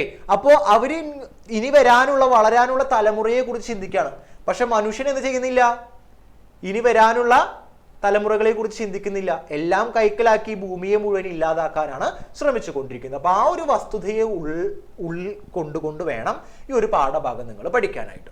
Okay, yes. അപ്പൊ അതിന്റെ ഇടയിൽ 2-3 ആൾക്കാർ ചോദിക്കുന്നുണ്ട്, ഫസ്റ്റ് ടേമിന്റെ പാഠഭാഗങ്ങൾ ഇമ്പോർട്ടന്റ് ആണോ സാറേ എന്ന് ചോദിക്കുന്നുണ്ട്. നമ്മൾ ഇന്നലെ ചോദ്യപേപ്പർ നോക്കിയപ്പോൾ നമുക്ക് അതിൽ കണ്ടിട്ടുണ്ടായിരുന്നു മക്കളെ, നമുക്ക് ഒന്നാമത്തെ പാഠഭാഗത്തു നിന്നുള്ള ചോദ്യം തന്നെയാണ് ആദ്യം വന്നിട്ടുണ്ടായിരുന്നത്, പുതുവർഷം എന്ന് പറഞ്ഞ പാഠഭാഗത്ത് നിന്ന്. അപ്പോൾ എല്ലാം നമുക്ക് ഈക്വൽ ആയിട്ട് നമുക്ക് പഠിക്കണം, നമുക്ക് എല്ലാ ഭാഗങ്ങളിൽ നിന്നും ചോദ്യങ്ങൾ വരാനുള്ള ചാൻസ് ഉണ്ട്. ഓക്കെ, അപ്പോൾ എല്ലാ പാഠഭാഗങ്ങളും പഠിക്കണം. അതുകൊണ്ടാണ് സാറ് എല്ലാ പാഠഭാഗത്തിന്റെയും കേന്ദ്ര ആശയങ്ങൾ ഇന്ന് ഇവിടെ വന്നിട്ട് പറഞ്ഞു തരുന്നത് കേട്ടോ. Okay, yes. അപ്പോൾ തേൻകനി കണ്ടു, അതുപോലെ തന്നെ നമ്മളിപ്പോൾ 2 മത്സ്യങ്ങൾ എന്ന് പറഞ്ഞ പാഠഭാഗം കണ്ടു. ഇനിയാണ് നമ്മൾ എങ്ങോട്ട് പോകുന്നത്? കിട്ടും പണമെങ്കിൽ ഇപ്പോൾ. നമ്മൾ ഇന്നലെ കിട്ടും പണമെങ്കിൽ ഇപ്പോൾ എന്നതിനെ കുറിച്ച് ചെറുതായിട്ട് നമ്മൾ പറഞ്ഞിട്ടുണ്ടായിരുന്നു അല്ലേ? പറഞ്ഞില്ലേ? തുള്ളൽ പ്രസ്ഥാനത്തിൻ്റെതാണെന്ന് പറഞ്ഞില്ലേ? അത് തുള്ളൽ പ്രസ്ഥാനത്തിൽ കുറിച്ച് പറഞ്ഞു. തുള്ളൽ കവിതകളുടെ ഒരു ഭാഗമാണിതെന്ന് പറഞ്ഞില്ലേ? യെസ്, പറഞ്ഞു. ആരാണ് തുള്ളൽ പ്രസ്ഥാനത്തിന്റെ ഉപജ്ഞാതാവ് എന്ന് പറഞ്ഞേ? ആരാണ്? വൈഷ്ണവ് പറയും അല്ലേ? യെസ്. ഗുഡ് ഈവനിങ് മോനെ. കുഞ്ചൻ നമ്പ്യാർ അല്ലേ? കുഞ്ചൻ നമ്പ്യാർ നമ്മൾ വേറൊരു കാര്യം കൂടി പറഞ്ഞിരുന്നല്ലോ, ജനകീയ കവി എന്ന് കൂടി നമുക്ക് അദ്ദേഹത്തിന് വിശേഷിപ്പിക്കാം അല്ലെ? അദ്ദേഹത്തിന്റെ ഓരോ രചനകളും എടുത്ത് പരിശോധിക്കുമ്പോൾ അദ്ദേഹത്തിന്റെ രചനകളിൽ സാമൂഹിക വിമർശനം, പരിഹാസത്തിലൂടെ സാമൂഹിക വിമർശനം നടത്തിയിരുന്ന ഒരു വ്യക്തിയാണ് ആര്? നമ്മുടെ കുഞ്ചൻ നമ്പ്യാർ. അപ്പൊ നമുക്ക് വൈഷ്ണവാണ് നമുക്ക് എന്ത് പറഞ്ഞു തന്നെ? നമ്മുടെ കുഞ്ചൻ നമ്പ്യാരാണ് ഈ തുള്ളൽ പ്രസ്ഥാനത്തിന്റെ ഉപജ്ഞാതാവ് എന്ന് പറഞ്ഞു തന്നത് കേട്ടാ. Yes, okay. അപ്പൊ വൈഷ്ണവേ, അടിപൊളി. Yes, okay. അപ്പൊ കുഞ്ചൻ നമ്പ്യാരെ കുറിച്ചിട്ട് നമ്മൾക്ക് കുറച്ച് കാര്യങ്ങളൊക്കെ പറയാണ്. വീണ്ടും ജനകീയ കവിയാണ്, അതുപോലെ തന്നെ സാമൂഹിക വിമർശനം, പരിഹാസ രൂപേണ സാമൂഹിക വിമർശനം നടത്തിയ ഒരു വ്യക്തി കൂടിയാണ് കുഞ്ചൻ നമ്പ്യാര്. തുള്ളൽ പ്രസ്ഥാനത്തിന്റെ ഉപജ്ഞാതാവാണ് അദ്ദേഹം എന്ന ചെറിയ ചെറിയ ധാരണകളൊക്കെയും എൻ്റെ മക്കള് ഉള്ളിലേക്ക് എടുത്തു വെക്കുക കേട്ടോ. Yes, okay. എസ്എ ക്വസ്റ്റ്യൻ ഏതു ചാപ്റ്ററിനോ കൂടുതൽ വരും? ഇപ്പോൾ എക്സേ ക്വസ്റ്റ്യനിൽ ഇപ്പൊ സാറ് പറഞ്ഞ പോലെ തന്നെ ഈ ഒരു പാഠഭാഗത്തിൽ ഇപ്പൊ നമ്മൾ ചർച്ച ചെയ്ത രണ്ട് മത്സ്യങ്ങൾ അതിൽ നിന്ന് വരാനുള്ള ചാൻസ് ഉണ്ട്. പിന്നെ ചിലപ്പോൾ നമുക്കൊരു കഥാപാത്ര നിരൂപണം ആയിരിക്കും ചോദിക്കാൻ ചാൻസ്. കഥാപാത്ര നിരൂപണം നമുക്ക് ആ വാഴ വെട്ടെന്ന് പറഞ്ഞ പാഠഭാഗത്തിൽ 2 പേരെ നമ്മൾ പറയുന്നുണ്ട്. റാഫേൽ ഉണ്ട്, മാർക്കോസ് ചേട്ടനുണ്ട്. ഓക്കെ, പിന്നെ അതുപോലെ തന്നെ അഴകനും പൂവാലും ഒക്കെ നമുക്ക് അതിൽ ഇമ്പോർട്ടൻ്റ് ആയിട്ട് എടുത്ത് പറയേണ്ടതാണ് കേട്ടോ. അപ്പൊ അവരെ കുറിച്ചൊക്കെ ഒന്ന് മനസ്സിലാക്കി വെച്ചോളൂ കേട്ടോ. Okay, yes. അപ്പോൾ നമ്മൾ പാഠഭാഗത്തിലേക്ക് വരാണ്. കിട്ടും പണമെങ്കിൽ ഇപ്പോൾ എന്ന് പറഞ്ഞ പാഠഭാഗം മുഴുവനായിട്ട് നിങ്ങൾ വായിക്കുമ്പോൾ അതിൽ നിന്ന് നമുക്ക് മനസ്സിലാക്കിയെടുക്കുന്ന ഒരേ ഒരു കാര്യം എന്ന് പറയുന്നത് മനുഷ്യന്റെ ആർത്തി, മനുഷ്യന്റെ അത്യാഗ്രഹം. മനസ്സിലായ? മനുഷ്യന്റെ ആർത്തി, മനുഷ്യന്റെ അത്യാഗ്രഹം, അതിനെ വിമർശന വിധേയമായ രീതിയിൽ പരിഹാസ രൂപേണ അവതരിപ്പിച്ചിരിക്കുകയാണ് ആര്? കുഞ്ചൻ നമ്പ്യാർ. മനുഷ്യന്റെ ആർത്തിയെയും മനുഷ്യന്റെ അത്യാഗ്രഹത്തെയും പരിഹാസ രൂപേണ വിമർശനാത്മകമായ രീതിയിൽ ആവിഷ്കരിച്ചിരിക്കുകയാണ് കിട്ടും പണമെങ്കിൽ ഇപ്പോൾ എന്ന് പറഞ്ഞ പാഠഭാഗത്തിൽ. അതാണ് അവിടെ പറയുന്നത്. കിട്ടും പണമെങ്കിൽ ഇപ്പോൾ, അതായത് ഇപ്പൊ പണം കിട്ടുമെന്ന് പറഞ്ഞു കേട്ടാൽ 18 കാതം പോലും നടന്നു പോകാൻ ആർക്കും മടിയില്ല. കുറച്ച് പൈസ കിട്ടുമെന്ന് പറഞ്ഞു കഴിഞ്ഞാൽ എന്ത് പണി ചെയ്യാനും എന്ത് ചെയ്തിട്ടാണെങ്കിലും പൈസ കൈക്കലാക്കാനാണ് എല്ലാവരും എന്ത് ചെയ്യണത്, നോക്കുള്ളൂ. മനസ്സിലായ? പിന്നെ ഇന്നലെ സാറ് പറഞ്ഞതുപോലെ തന്നെ നമുക്കൊരു 10 രൂപ കിട്ടിക്കഴിഞ്ഞിട്ടുണ്ടെങ്കിൽ ആദ്യം നമ്മുടെ പ്രാർത്ഥന എന്താവും? 10 രൂപയെങ്കിലും കിട്ടണേ എന്നായിരിക്കും അല്ലേ? 10 രൂപ കിട്ടിക്കഴിഞ്ഞു കഴിഞ്ഞാൽ പിന്നെ എന്തായിരിക്കും? നമ്മുടെ ആ 10 100 ആവാനായിരിക്കും. 100 കിട്ടിക്കഴിഞ്ഞാലാ ആ 100 1000 ആകണമെന്നായിരിക്കും. അതുപോലെ തന്നെ നമ്മളിപ്പോൾ പ്രാർത്ഥിക്കുകയാണ്, ഒരു ജന്മദിനം കൂടി എനിക്ക് ആഘോഷിക്കാനായിട്ട് സാധിക്കണേ എന്ന് പ്രാർത്ഥിക്കുക. ചിലപ്പോ ആ ജന്മദിനം കഴിഞ്ഞു കഴിഞ്ഞാൽ എന്തായിരിക്കും ആഗ്രഹം? അടുത്തൊരു ജന്മദിനം കൂടിയും എനിക്കൊന്ന് ജീവിച്ചിരുന്നാൽ മതിയായിരുന്നു. ചിലപ്പോൾ എൻ്റെ പേരക്കുട്ടിയെ കണ്ടിട്ട് എനിക്ക് മരിച്ചാൽ കുഴപ്പമില്ല എന്ന് പറയും. പേരക്കുട്ടി ജനിച്ചു കഴിഞ്ഞാൽ എന്താ പറയാ? കുട്ടിയുടെ നൂലുകെട്ട് പേരിടലൊക്കെ കണ്ടു കഴിഞ്ഞിട്ട് മരിച്ചാൽ മതി. പിന്നെ എന്തായിരിക്കും ആഗ്രഹം? കുട്ടി ഒന്ന് ഓടി നടക്കണ കണ്ടിട്ട് മരിച്ചാൽ മതി. ഓടി നടന്നു കഴിഞ്ഞാൽ എന്തായിരിക്കും ആഗ്രഹം? കുട്ടി വലുതായി കുട്ടി കല്യാണം കഴിക്കുന്നത് കാണണം എന്നുള്ള ഒരു ആഗ്രഹം വരും. അങ്ങനെ അങ്ങനെ ആഗ്രഹങ്ങൾ ഇങ്ങനെ ഇങ്ങനെ ഇങ്ങനെ ഇങ്ങനെ കയറി പോകും മനുഷ്യർക്ക് അല്ലേ. ആഗ്രഹങ്ങൾ ഇങ്ങനെ ഇങ്ങനെ കയറിപ്പോകും. അപ്പോ അങ്ങനെ മനുഷ്യന്റെ അത്യാഗ്രഹത്തെയും മനുഷ്യന്റെ അതിമോഹങ്ങളെയും ഒക്കെ വിമർശനാത്മകമായ രീതിയിൽ ആവിഷ്കരിച്ചിരിക്കുന്ന ഒരു പാഠഭാഗമാണ് ഇതെന്ന് മനസ്സിലാക്കിയെടുക്കുക. ഈ ഒരു പാഠഭാഗത്തിൽ ഇങ്ങനെ പറഞ്ഞുകൊണ്ടിരിക്കുമ്പോൾ സാറിന് ഓർമ്മ വരുന്നത് ലക്ഷ്മണ സ്വാധനം എന്ന് പറഞ്ഞൊരു പാഠഭാഗമുണ്ട്. നമുക്ക് 10ാം ക്ലാസ്സിലത്തെ ചേട്ടന്മാരും ചേച്ചിമാരും പഠിക്കുന്ന പാഠഭാഗമാണ്. അതിലിങ്ങനെ ഒരു വരിയുണ്ട്, ചക്ഷുശ്രവണ കളസ്തമാം ധർദൂരം ഭക്ഷണത്തിന് അപേക്ഷിക്കുന്നത് പോലെ എന്ന് പറയുന്നുണ്ട്. എന്താ പറഞ്ഞ സാറ് എന്നാണോ ചിന്തിക്കുന്നത്? ചക്ഷുശ്രവണ കളസ്തമാം ധർദൂരം ഭക്ഷണത്തിന് അപേക്ഷിക്കുന്നത് പോലെ കാലാഹിന പരിഗ്രസ്തമാം എന്ന് പറഞ്ഞിട്ടാണ് അങ്ങനെയാണ് വരികൾ പോകുന്നത്. ഓക്കെ, അതായത് പാമ്പ് തവളേനെ പിടിക്കില്ലേ, തിന്നാനായിട്ട് പിടിക്കില്ലേ? പാമ്പിന്റെ വായയിൽ പെട്ട തവള അവിടെ ഇരുന്നിട്ട് കരയാണ്. എന്തിനു വേണ്ടിയിട്ട്? ഭക്ഷണത്തിന് വേണ്ടിയിട്ട്. മനസ്സിലായ? ഒരു പാമ്പ് തവളനെ പിടിച്ച ശബ്ദം കേട്ടിട്ടുണ്ടോ നിങ്ങള്? ഒരു പൂച്ചക്കുട്ടി കരയണ പോലത്തെ ഒരു ഒച്ചയും തോന്നാം. ഓക്കെ, അപ്പോ പാമ്പിന്റെ വായിൽ അകപ്പെട്ട തവള അവിടെ ഇരുന്നിട്ടും എന്താ ചെയ്യാ? ഭക്ഷണത്തിന് വേണ്ടിയിട്ട് ഇങ്ങനെ കരഞ്ഞുകൊണ്ടിരിക്കുക. അതുപോലെയാണ് നമ്മൾ ഓരോരുത്തരും. ചിലപ്പോൾ നമ്മൾ ഇപ്പൊ തന്നെ മരിച്ചു വീഴും, അല്ലെങ്കിൽ ചിലപ്പോൾ നമ്മൾ നാളെ മരിച്ചു വീഴും. ഇപ്പൊ നാളെ നമ്മൾ എഴുന്നേക്കും എന്നുള്ളതൊന്നും എന്തില്ല, ഒരു തരത്തിലും എന്തില്ല, ഒരു ഉറപ്പില്ല അല്ലെ, ഒരു ഉറപ്പില്ല. പക്ഷെ എന്നാലും നമ്മൾ ഇങ്ങനെ ഇങ്ങനെ ഒരുപാട് കാര്യങ്ങൾ ഇങ്ങനെ ഇങ്ങനെ മോഹിച്ച് നടക്കും. അതാണ് പറയുന്നത്. അങ്ങനെ തന്നെയാണ്, അങ്ങനെയുള്ള മനുഷ്യന്റെ സ്വാർത്ഥതയെയും അത്യാഗ്രഹത്തെയും തന്നെയാണ് കിട്ടും പണമെങ്കിൽ ഇപ്പോൾ എന്ന് പറഞ്ഞ പാഠഭാഗത്തിൽ ആവിഷ്കരിച്ചിട്ടുള്ളത് കേട്ടോ. അദ്ദേഹത്തിന്റെ സാമൂഹിക വിമർശനം എങ്ങനെയാണ് എന്ന രീതിയിലേക്കായിരിക്കും നിങ്ങൾക്ക് ചോദ്യം വരാം. പിന്നെ നമ്മൾ പറഞ്ഞു എന്താണ്, കുറച്ച് നമുക്കിപ്പോ ശമ്പളം കിട്ടുന്നുണ്ടായിരിക്കും. ശമ്പളം കിട്ടിയാലും കിമ്പളത്തിന് വേണ്ടിയിട്ട് നോക്കുന്ന മനുഷ്യരുണ്ട് അല്ലേ. കിമ്പളത്തിന് വേണ്ടിയിട്ട്, അതായത് ശമ്പളം പോരാ, 10,000 രൂപ ചിലപ്പോൾ നമുക്ക് ശമ്പളം ഉണ്ടായിരിക്കും, അത് മതിയായിരിക്കും നമുക്ക് ജീവിക്കാൻ. പക്ഷെ അതിന് പുറമെ എന്താണ്, കൈക്കൂലി വാങ്ങാനും നോക്കി നിൽക്കുന്ന മനുഷ്യരുണ്ട്. അങ്ങനെ എത്ര കിട്ടിയാലും താ താ താ എന്ന് പറഞ്ഞിട്ട് അങ്ങനെ നിൽക്കുന്ന മനുഷ്യരാണ് നമ്മുടെ ചുറ്റിലുള്ള ഓരോരുത്തരും. നമ്മളും ഓരോരുത്തരും അങ്ങനെ തന്നെയാണ്. എത്ര എന്തില്ല എന്ന് പറഞ്ഞാലും നമ്മുടെ ഉള്ളിലേക്കും അത് ഉണ്ട് എന്നതാണ് വലിയ സത്യം. അത്തരത്തിലുള്ള അത്യാഗ്രഹത്തെ വിമർശനാത്മകമായിട്ട് അവതരിപ്പിക്കുകയാണ് കിട്ടും പണമെങ്കിൽ ഇപ്പോൾ എന്ന് പറഞ്ഞ പാഠഭാഗം. ഓക്കെ ആണോ? ക്ലിയർ ആണോ? Yes, okay. അപ്പോൾ ഈ ഒരു പാഠഭാഗത്തിൽ നിന്ന് നമുക്ക് ചോദ്യം വരാം, കുഞ്ചൻ നമ്പ്യാരുടെ സാമൂഹിക വിമർശനം എത്രത്തോളം ഉണ്ട് എന്ന നിലയിലേക്കായിരിക്കും കേട്ടോ. യെസ്, എത്രത്തോളം ഇന്നത്തെ കാലഘട്ടത്തിൽ കുഞ്ചൻ നമ്പ്യാരിന്റെ ഇത്തരത്തിലുള്ള സാമൂഹിക വിമർശനാത്മകമായിട്ടുള്ള അവതരണങ്ങൾ പ്രാധാന്യപ്പെട്ടു നിൽക്കുന്നു എന്ന രീതിയിലേക്കൊക്കെ ആയിരിക്കാം ഈ ഒരു പാഠഭാഗത്തിൽ നിന്നുള്ള ചോദ്യങ്ങൾ നമുക്ക് വരുന്നത്. അതുപോലെ തന്നെ 2-3 വരികളൊക്കെ എടുത്ത് നമുക്ക് എന്ത് ചോദിക്കും? 2-3 വരികളൊക്കെ എടുത്തിട്ട് നമുക്ക് ആശയങ്ങൾ വ്യക്തമാക്കാനൊക്കെ പറയും. ഓക്കെ, ഈ ക്വസ്റ്റ്യൻ ക്രിസ്തുമസ് എക്സാമിന് ഉണ്ടായിരുന്നു അല്ലേ? യെസ്, ഓക്കെ, ക്രിസ്തുമസ് എക്സാമിന് ഉണ്ടായിരുന്നു. അപ്പോ കിട്ടും പണമെങ്കിൽ ഇപ്പോൾ എന്ന് പറഞ്ഞ പാഠഭാഗം കഴിഞ്ഞു. തേൻഖനി കഴിഞ്ഞു, 2 മത്സ്യങ്ങൾ കഴിഞ്ഞു. പിന്നെ ഏറ്റവും അവസാനത്തെ യൂണിറ്റിലെയും 3 പാഠഭാഗങ്ങൾ കഴിഞ്ഞു. ഇനി ഏതൊക്കെയുള്ളത്? പുതുവർഷമുണ്ട്, എണ്ണ നിറച്ച കരണ്ടി ഉണ്ട്, പിന്നെ അതുപോലെ തന്നെ എന്താണ്, ആ വാഴവെട്ട് അല്ലേ? യെസ്. പുതുവർഷം എന്ന് പറഞ്ഞ പാഠഭാഗത്തിൽ എന്താ കാണുന്നത്? പുതുവർഷം എന്ന് പറഞ്ഞ പാഠഭാഗത്തിൽ ഏറ്റവും ആദ്യത്തേക്ക് ഒന്ന് ഓടിക്കേ. യെസ്, ഇന്നത്തെയും ഇന്നലകളിലെയും അല്ലേ, ഇന്നലകളിലെയും ഇന്നത്തെയും ഓണം അല്ലേ? യെസ്, ഓണം. കേരളക്കര, കേരള ജനത. ഓണം എന്ന് പറയുമ്പോൾ നമ്മുടെ മനസ്സിലേക്ക് എന്താണ് കടന്നു വരാ? ഓണം എന്ന് പറയുമ്പോൾ എന്തൊക്കെയാണ് കടന്നു വരാ? കേരളത്തിന് ദേശീയ ഉത്സവമൊക്കെ ആയിട്ടൊക്കെ നമുക്ക് ഓണത്തിന് കാണാം അല്ലേ? യെസ്, ഓണം എന്ന് പറയുമ്പോൾ എന്തൊക്കെയാന്ന് ഒന്ന് പറഞ്ഞേ. ആദ്യം ആരാണ്? വിളിച്ചു സാറേ. Mehak. Yes, good evening. Yes, Onam എന്ന് പറയുമ്പോ ഏറ്റവും ആദ്യം മനസ്സിലേക്ക് വരുന്നത് എന്താ? പൂക്കളം. യെസ്, പൂക്കളം. യെസ്, പൂക്കളമാണ് ഏറ്റവും ആദ്യം. മെഹലല്ല പറഞ്ഞ മെഹക് പറഞ്ഞ പൂക്കളമാണ് ഏറ്റവും ആദ്യം വരുന്നത് പറഞ്ഞു. യെസ്, അതുപോലെ തന്നെ ഓരോരുത്തർക്കും ഇങ്ങനെ മെസ്സേജുകളൊക്കെ വരുന്നത് സദ്യയാണ് ഓർമ്മ വരുന്നത്, പൂക്കളമാണ് വരുന്നത് ഒക്കെ പറഞ്ഞിട്ടല്ലേ? Yes, okay. അപ്പൊ പലർക്കും ഓണം എന്ന് പറയുന്നത് പല രീതിയിലേക്കാണ് ഓർമ്മകൾ, അല്ലെങ്കിൽ പെട്ടെന്ന് ഇങ്ങനെ ഓർമ്മിച്ച് എടുക്കാനായിട്ട് പറയുമ്പോൾ പല പല കാര്യങ്ങളായിരിക്കും വരുന്നുണ്ടായിരിക്കുക. നമ്മുടെ ഇന്നത്തെ ഓണവും ഇന്ന് നമ്മൾ ആഘോഷിക്കുന്ന ഓണവും ഇന്നലകളിൽ നമ്മുടെ കേരള ജനത ആഘോഷിച്ചിരുന്ന ഓണവും തമ്മിൽ വളരെ അന്തരമുണ്ട് എന്നാണ് പുതുവർഷം എന്ന് പറഞ്ഞ പാഠഭാഗത്തിൽ കാണിക്കുന്നത്. മനസ്സിലായ? എന്താണ്? പ്രകൃതി ഓണത്തിന് വരവേറ്റിരുന്നു. പ്രകൃതി എങ്ങനെയാണ് ഓണത്തിന് വരവേൽക്കുക? ഒരുപാട് പൂക്കളൊക്കെ വിരിയുന്നു അല്ലേ? ഒരുപാട് പൂക്കളൊക്കെ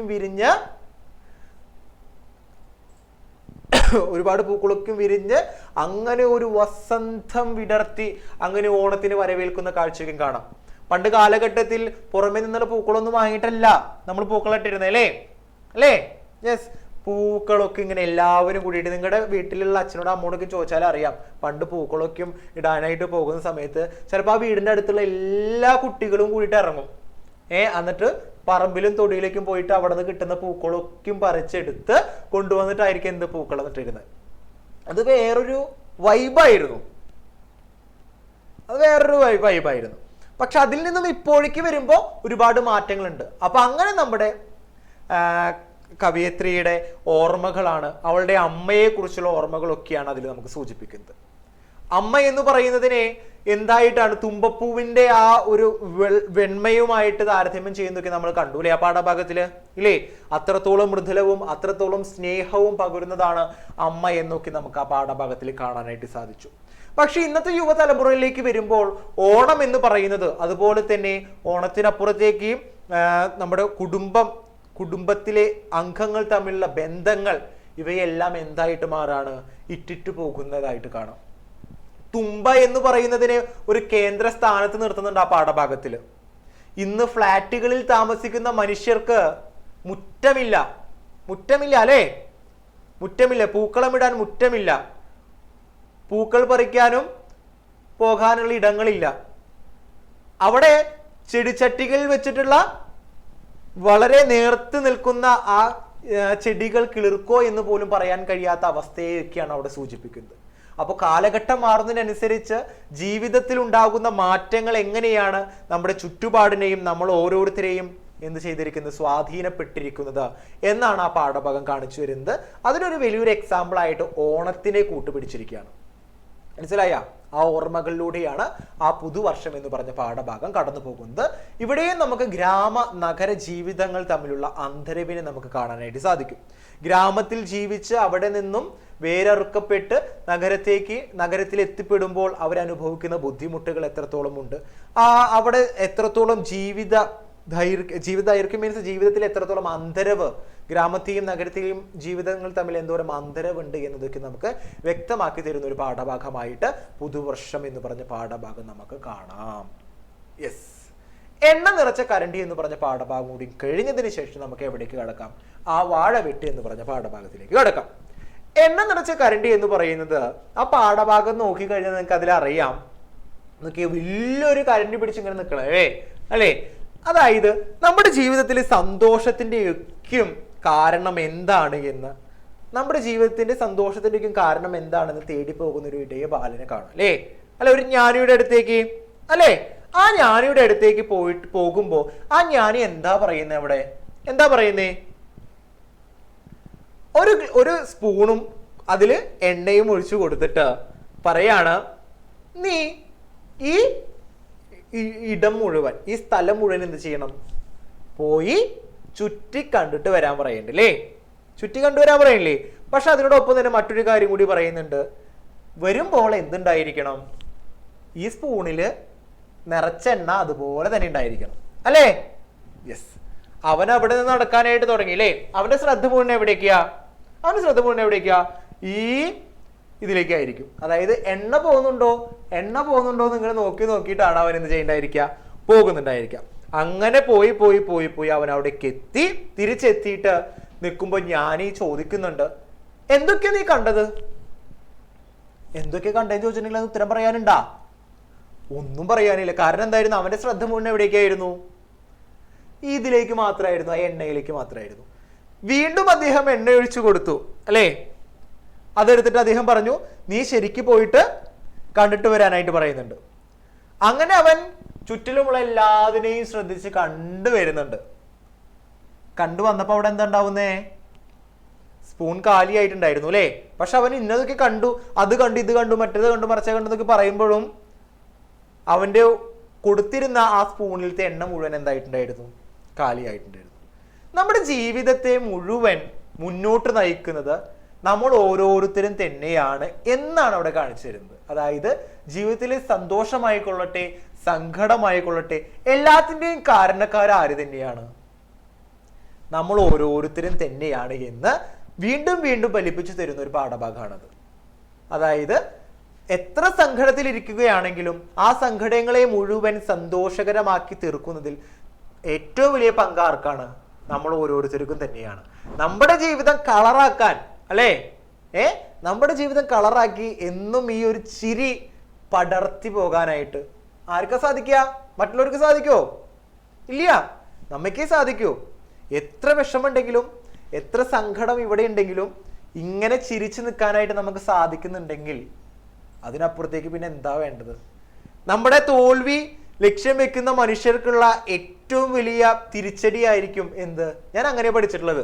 കാരണം വെച്ചിട്ടുണ്ടെങ്കിൽ നമ്മൾ വിഷമിക്കണം എന്ന് അല്ലെങ്കിൽ നമ്മൾ വിഷമിച്ചിരിക്കുന്നത് കാണാൻ വേണ്ടിയിട്ടിരിക്കുന്ന മാത്രം മനുഷ്യരുണ്ടായിരിക്കും. അത് കാണാൻ വേണ്ടി മാത്രം ഇരിക്കുന്ന മനുഷ്യരുണ്ടായിരിക്കും. പക്ഷെ അവരുടെ മുമ്പിലൊക്കെ നമ്മളിങ്ങനെ ചിരിച്ചിങ്ങനെ നടക്കുമ്പോൾ അവരും മനസ്സിലെന്തുണ്ടാവാ? എന്താണെങ്കിലും അവനെ യേശില്ല എന്ന ഒരു നിരാശ അവർക്ക് വരും അല്ലേ? ആ ഒരു നിരാശ ഉണ്ടായിരിക്കും. അത് ഈ ചിരിയിലൂടെയാണ് നമ്മൾ എന്ത് പ്രതികാരം വീട്ടാം. മനസ്സിലായ? ഇങ്ങനെ ചിരിക്കുക, എന്ത് പറഞ്ഞാല് ചിരിച്ചു കൊടുക്കുക, പിന്നെ അങ്ങനെ പോയിക്കോളുക. ഓക്കെ, അതാണ് പറഞ്ഞത്. മനസ്സിനുള്ളിലുള്ള വിഷമങ്ങളൊക്കെയും അവിടെ ഇരിക്കട്ടെ. അതുകൊണ്ടാണ് സാറ് എപ്പോഴും വന്നിട്ട് പറയുന്നത് സന്തോഷമായിട്ടിരിക്കുക, ഉഷാറായിട്ടിരിക്കുക. അങ്ങനെ ഞാൻ ഒരു ദിവസം ഈ ഒരു വാക്യം പറഞ്ഞു. എൻ്റെ അടുത്തൊരു ചേട്ടനോട് ഞാനിങ്ങനെ പറഞ്ഞു, ചേട്ടൻ ഉഷാറായിട്ടിരിക്കട്ടെ, ചേട്ടൻ സന്തോഷമായിട്ടിരിക്കട്ടെ എന്ന് പറഞ്ഞു. അപ്പൊ എടുത്ത വാക്കിന് എപ്പോഴും ഉഷാറായിട്ടിരിക്കാനും എപ്പോഴും സന്തോഷമായിട്ടിരിക്കാനും പറ്റില്ലല്ലോ എന്ന് പറഞ്ഞു. അത് നമ്മുടെ കയ്യിലാണ് എന്നാണ് ഞാൻ ഇവിടെ പറയുന്നത്. മനസ്സിലായ? എപ്പോഴും സന്തോഷമായിട്ടും എപ്പോഴും ഉഷാറായിട്ട് ഇരിക്കാൻ നമ്മൾ ഓരോരുത്തരും വിചാരിച്ചു കഴിഞ്ഞാൽ പറ്റും അല്ലേ? പറ്റില്ലടാ? യെസ്, പറ്റും. എപ്പോഴും ചിരിച്ചുകൊണ്ടിരിക്കുക. അത് വിചാരിച്ചിട്ട് എപ്പോഴും എല്ലാവരും കാണുമ്പോഴും ചിരിച്ച് പറഞ്ഞു കഴിഞ്ഞിട്ടുണ്ടെങ്കിൽ വല്ലയിടത്തും കൊണ്ടിട്ടുണ്ടാ. മനസ്സിലായ? ഓക്കെ, സന്ദർഭം അനുസരിച്ചിട്ട് എന്ത് ചെയ്യണം? ചിരിക്കാൻ അറിയണം. സന്ദർഭം അനുസരിച്ച് നിൽക്കാനായിട്ട് അറിയാം. ഓക്കെ, യെസ്, അത്ര മാത്രം പറയുന്നത്. അപ്പോ നമ്മുടെ ജീവിതത്തിന്റെ സന്തോഷത്തിന്റെ താക്കോൽ ആരുടെ കയ്യിൽ തന്നെയാണ്? നമ്മുടെ ഓരോരുത്തരുടെയും കയ്യിൽ തന്നെയാണ് എന്ന് തെളിയിച്ച് നൽകുകയാണ് ആ ജ്ഞാനി അല്ലേ? യെസ്, ആ ഒരു പാഠഭാഗം അങ്ങനെയാണ്. ആ മരണ വീട്ടിൽ പോയി ചിരിച്ചാൽ, യെസ്, അതാണ് ഞാൻ പറഞ്ഞത്. സന്ദർഭം അനുസരിച്ചിട്ട് ചിരിക്കണം, അല്ലെങ്കിൽ സന്ദർഭം അനുസരിച്ചിട്ട് നിൽക്കാനായിട്ട് അറിയണം എന്ന് പറഞ്ഞത്. മനസ്സിലായ?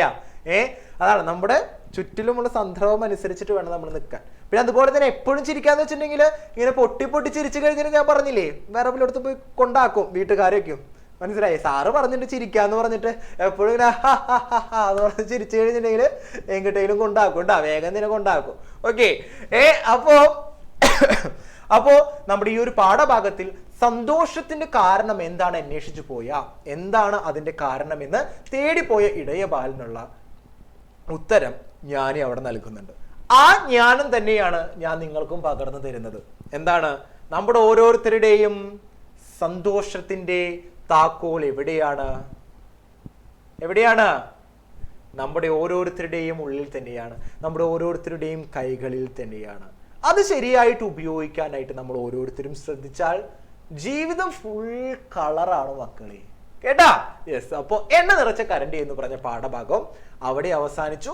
നമ്മുടെ മലയാളം സെക്കൻഡിലെ ഏറ്റവും അവസാനത്തെ പാഠഭാഗമായ, ഏറ്റവും അവസാനത്തെ 9ാമത്തെ പാഠഭാഗമായ ആ വാഴ വെട്ട് അല്ലേ? ആ വാഴ വെട്ട് എന്ന് പറഞ്ഞ പാഠഭാഗങ്ങൾ നമുക്കൊന്ന് കാണാം. ഈ പാഠഭാഗത്തിൽ നിന്ന് കഥാപാത്ര നിരൂപണം വരാൻ ചാൻസ് ഉണ്ട്. നമ്മുടെ ഇതിൽ പ്രധാനപ്പെട്ട കഥാപാത്രം ആരാ? പ്രധാനപ്പെട്ട കഥാപാത്രം വായിച്ചവരല്ലേ? ഒന്ന് പറഞ്ഞേ. പോവാ സാറേ. Sinan. Yes. Good evening sir. Good evening മോനെ.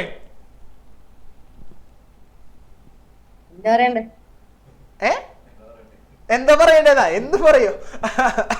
ആ ഈ പാഠഭാഗത്തിൽ ആ വാഴ വെട്ട് ആ വാഴ വെട്ട് എന്ന് പറഞ്ഞ പാഠഭാഗത്തിലത്തെ കേന്ദ്രമായ 2 കഥാപാത്രങ്ങളുണ്ട്. ആരൊക്കെയാണ്?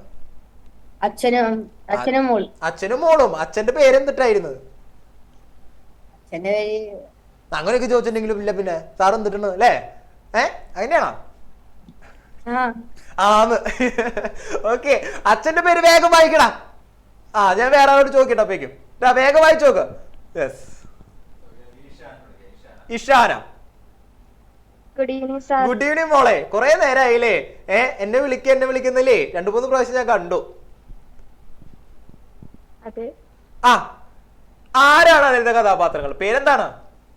മാർക്കോസ് ചേട്ടനും ആ, മാർക്കോസ് ചേട്ടനും മാർക്കോസ് ചേട്ടന്റെ മോളുടെ പേരെന്താ? റാഹേല്. രാഹേല്. ആ, യെസ്, ഓക്കെ. സിനാൻ മാർക്കോസേട്ടൻ, കേക്കടാ. മാർക്കോസേട്ടനും മോളുടെ പേരെന്തായിരുന്നു? Rahel. Okay, yes. Yes, Sinan സെറ്റാണ് അവിടെ. Yes, okay. അപ്പോ മാർക്കോസേട്ടന്റെയും രാഹേലിന്റെയും അതുപോലെ തന്നെ ഒരു കഥാപാത്ര നിരൂപണം എഴുതാനായിട്ട് നിങ്ങൾ പഠിക്കണം ട്ടാ. മനസ്സിലാക്കി വെച്ചോളൂ. പിന്നെ ഒരു കഥാപാത്രം ഉണ്ട്, ഒരു മാനുഷിക ഭാവത്തിൽ വരുന്ന ഒരു കഥാപാത്രം കൂടി ഉണ്ട് പാഠഭാഗത്തിൽ. അതാരാ? വാഴ. മനസ്സിലായ? വാഴ ഉണ്ടല്ലോ, വാഴ. ആ വാഴ എന്താണ്? അതിലൊരു കഥാപാത്രമായിട്ട് വരുന്നുണ്ട് ട്ടാ. പലപ്പോഴും ഒരു മാനുഷിക ഭാവം കലർന്നു വരുന്നുണ്ട് വാഴയ്ക്ക്. സ്വപ്നത്തിൽ വന്നിട്ട് സംസാരിക്കുന്നത് കേട്ട് തോന്നുന്നില്ലേ? ഇല്ലേ? വായിച്ചവർക്ക് തോന്നും ട്ടാ. ഉണ്ട് കുറെ ആൾക്കാർക്ക് ഇപ്പൊ തലാട്ടുണ്ട്. ഓക്കെ, അതെന്താന്ന് വെച്ചിട്ടുണ്ടെങ്കിൽ അറിയേ, നമ്മളിങ്ങനെ പറഞ്ഞു വന്നിട്ട് എവിടേക്കും ഒരു ഹിന്ദിലേക്ക് വന്നു കഴിഞ്ഞാൽ അത് അവിടെ എടുക്കണ്ടായിരുന്നു എന്നുള്ള ചിന്തയ്ക്ക് വരും. Yes, okay. അപ്പോ നമുക്ക് മാർക്കോസേട്ടന്റെയും അതുപോലെ തന്നെ മകളുടെയും ഒരു കഥാപാത്ര നിരൂപണം എഴുതാനായിട്ട് ശ്രദ്ധിക്കണം. അപ്പോ ഈ ഒരു പാഠഭാഗത്തിൽ എന്താണ് ചർച്ച ചെയ്യുന്നത് നോക്കാം. ഈ ഒരു പാഠഭാഗത്തിൽ കൃഷിയെ അത്രത്തോളം സ്നേഹിക്കുകയും കൃഷിയെ തന്റെ ജീവിതത്തിന്റെ ഒരു ഭാഗമാക്കി നിർത്തുകയും ചെയ്ത മനുഷ്യനാണ്. അല്ലേ? യെസ്, അതെ. കൃഷി എന്ന് പറഞ്ഞിട്ടുണ്ടെങ്കിൽ താൻ അതിനു വേണ്ടിയുള്ള ഒരു മനുഷ്യനാണ് എന്ന രീതിയിലേക്ക് തൻ്റെ എല്ലാ ദിവസവും അതിനുവേണ്ടി കൃഷിക്ക് വേണ്ടി മാത്രം മാറ്റിവെച്ചൊരു മനുഷ്യൻ നിലയിലേക്കാണ് ഇവിടെ മാർക്കോസേട്ടൻ മാറുന്നത്. അദ്ദേഹം രാവിലെ മുതൽ വൈകിട്ട് വരെ ആ കൃഷിത്തോട്ടത്തിലാണ്. സ്വന്തം മക്കളെ പോലെയാണ് ആരെ നോക്കിയിരുന്നത്? ഓരോ വാഴകളെയും നോക്കിയിരുന്നത്. മാർക്കോസേട്ടന് ഓരോ വാഴകളും എന്തായിരുന്നു? സ്വന്തം മക്കളായിരുന്നു. അതുപോലെയാണ് ചേർത്ത് നിർത്തിയിരുന്നത്. വാഴ എന്ന് പറയുമ്പോ പിള്ളേരുടെ മുമ്പിൽ ഒരു ചിരി വരുന്നുണ്ട്. ചിരി പൊട്ടുണ്ടല്ല വാഴ എന്ന് പറയുമ്പോ. എന്താണ്? ഇല്ല അല്ലേ? ഓക്കെ. അപ്പോ അങ്ങനെ വളർത്തി വലുതാക്കി കൊണ്ടുവന്ന വാഴ ഒരു സമയത്ത് വന്നിട്ടേ പറയാണ് എന്ത്? വെട്ടിക്കളയണമെന്ന് പറയാണ്. ഒന്ന് ആലോചിച്ച് നോക്കി. നാട്ടില് മുഴുവൻ രോഗം ബാധിച്ചപ്പോ അതിന്റെ ഭാഗമായിട്ട് എന്താണ്? അതിന്റെ ഭാഗമായിട്ട് ആ വാഴ എന്ത് ചെയ്യണം? വെട്ടാനായിട്ട് പറയാണ്. ഓക്കെ, ഒരു കൃഷിക്കാരനെ സംബന്ധിച്ചിടത്തോളം അത്രത്തോളം സ്നേഹത്തോട് കൂടിയിട്ട് ആ കൃഷിയിലേക്ക് ഇറങ്ങിയ ആ വ്യക്തിക്ക് അതിന് സാധിക്കുമോ? ഇല്ല അല്ലേ? ഒട്ടും സാധിക്കില്ല. അതുപോലെ തന്നെ നമ്മുടെ മാർക്കോസേട്ടന് അത് ഉൾക്കൊള്ളാൻ പോലും സാധിച്ചില്ല. പക്ഷേ നിയമങ്ങളുടെ വ്യവസ്ഥിതി അനുസരിച്ച് അതിന് നിർബന്ധിതമായിട്ട് മാറുന്ന ഒരു അവസ്ഥയൊക്കെ നമുക്ക് അവിടെ കാണാനായിട്ട് സാധിക്കുന്നുണ്ട് അല്ലേ? യെസ്. നമ്മുടെ രാഹേലിന് കീറിയ കുപ്പായമായി കൊണ്ട് പുതിയൊരു കുപ്പായം വാങ്ങിക്കൊടുക്കാൻ പോലും കഴിയാത്തൊരു അവസ്ഥയിലാണ് അവരുടെ ജീവിതം എന്നൊക്കെ അതിൽ കാണാല്ലേ? ഇല്ലേ? പക്ഷെ എന്നാലും രാഹേൽ എങ്ങനെയായിരുന്നു? രാഹേൽ തൻ്റെ അച്ഛൻ്റെ ജീവിതത്തിലെ കഷ്ടപ്പാടുകളൊക്കെ മനസ്സിലാക്കി തൻ്റെ അച്ഛൻ്റെ സന്തോഷങ്ങൾ കൂടി മനസ്സിലാക്കിയിട്ട് അതിനോടൊപ്പം ജീവിച്ചു പോകുന്ന ഒരു വ്യക്തി കൂടിയായിരുന്നു മകള് അല്ലേ?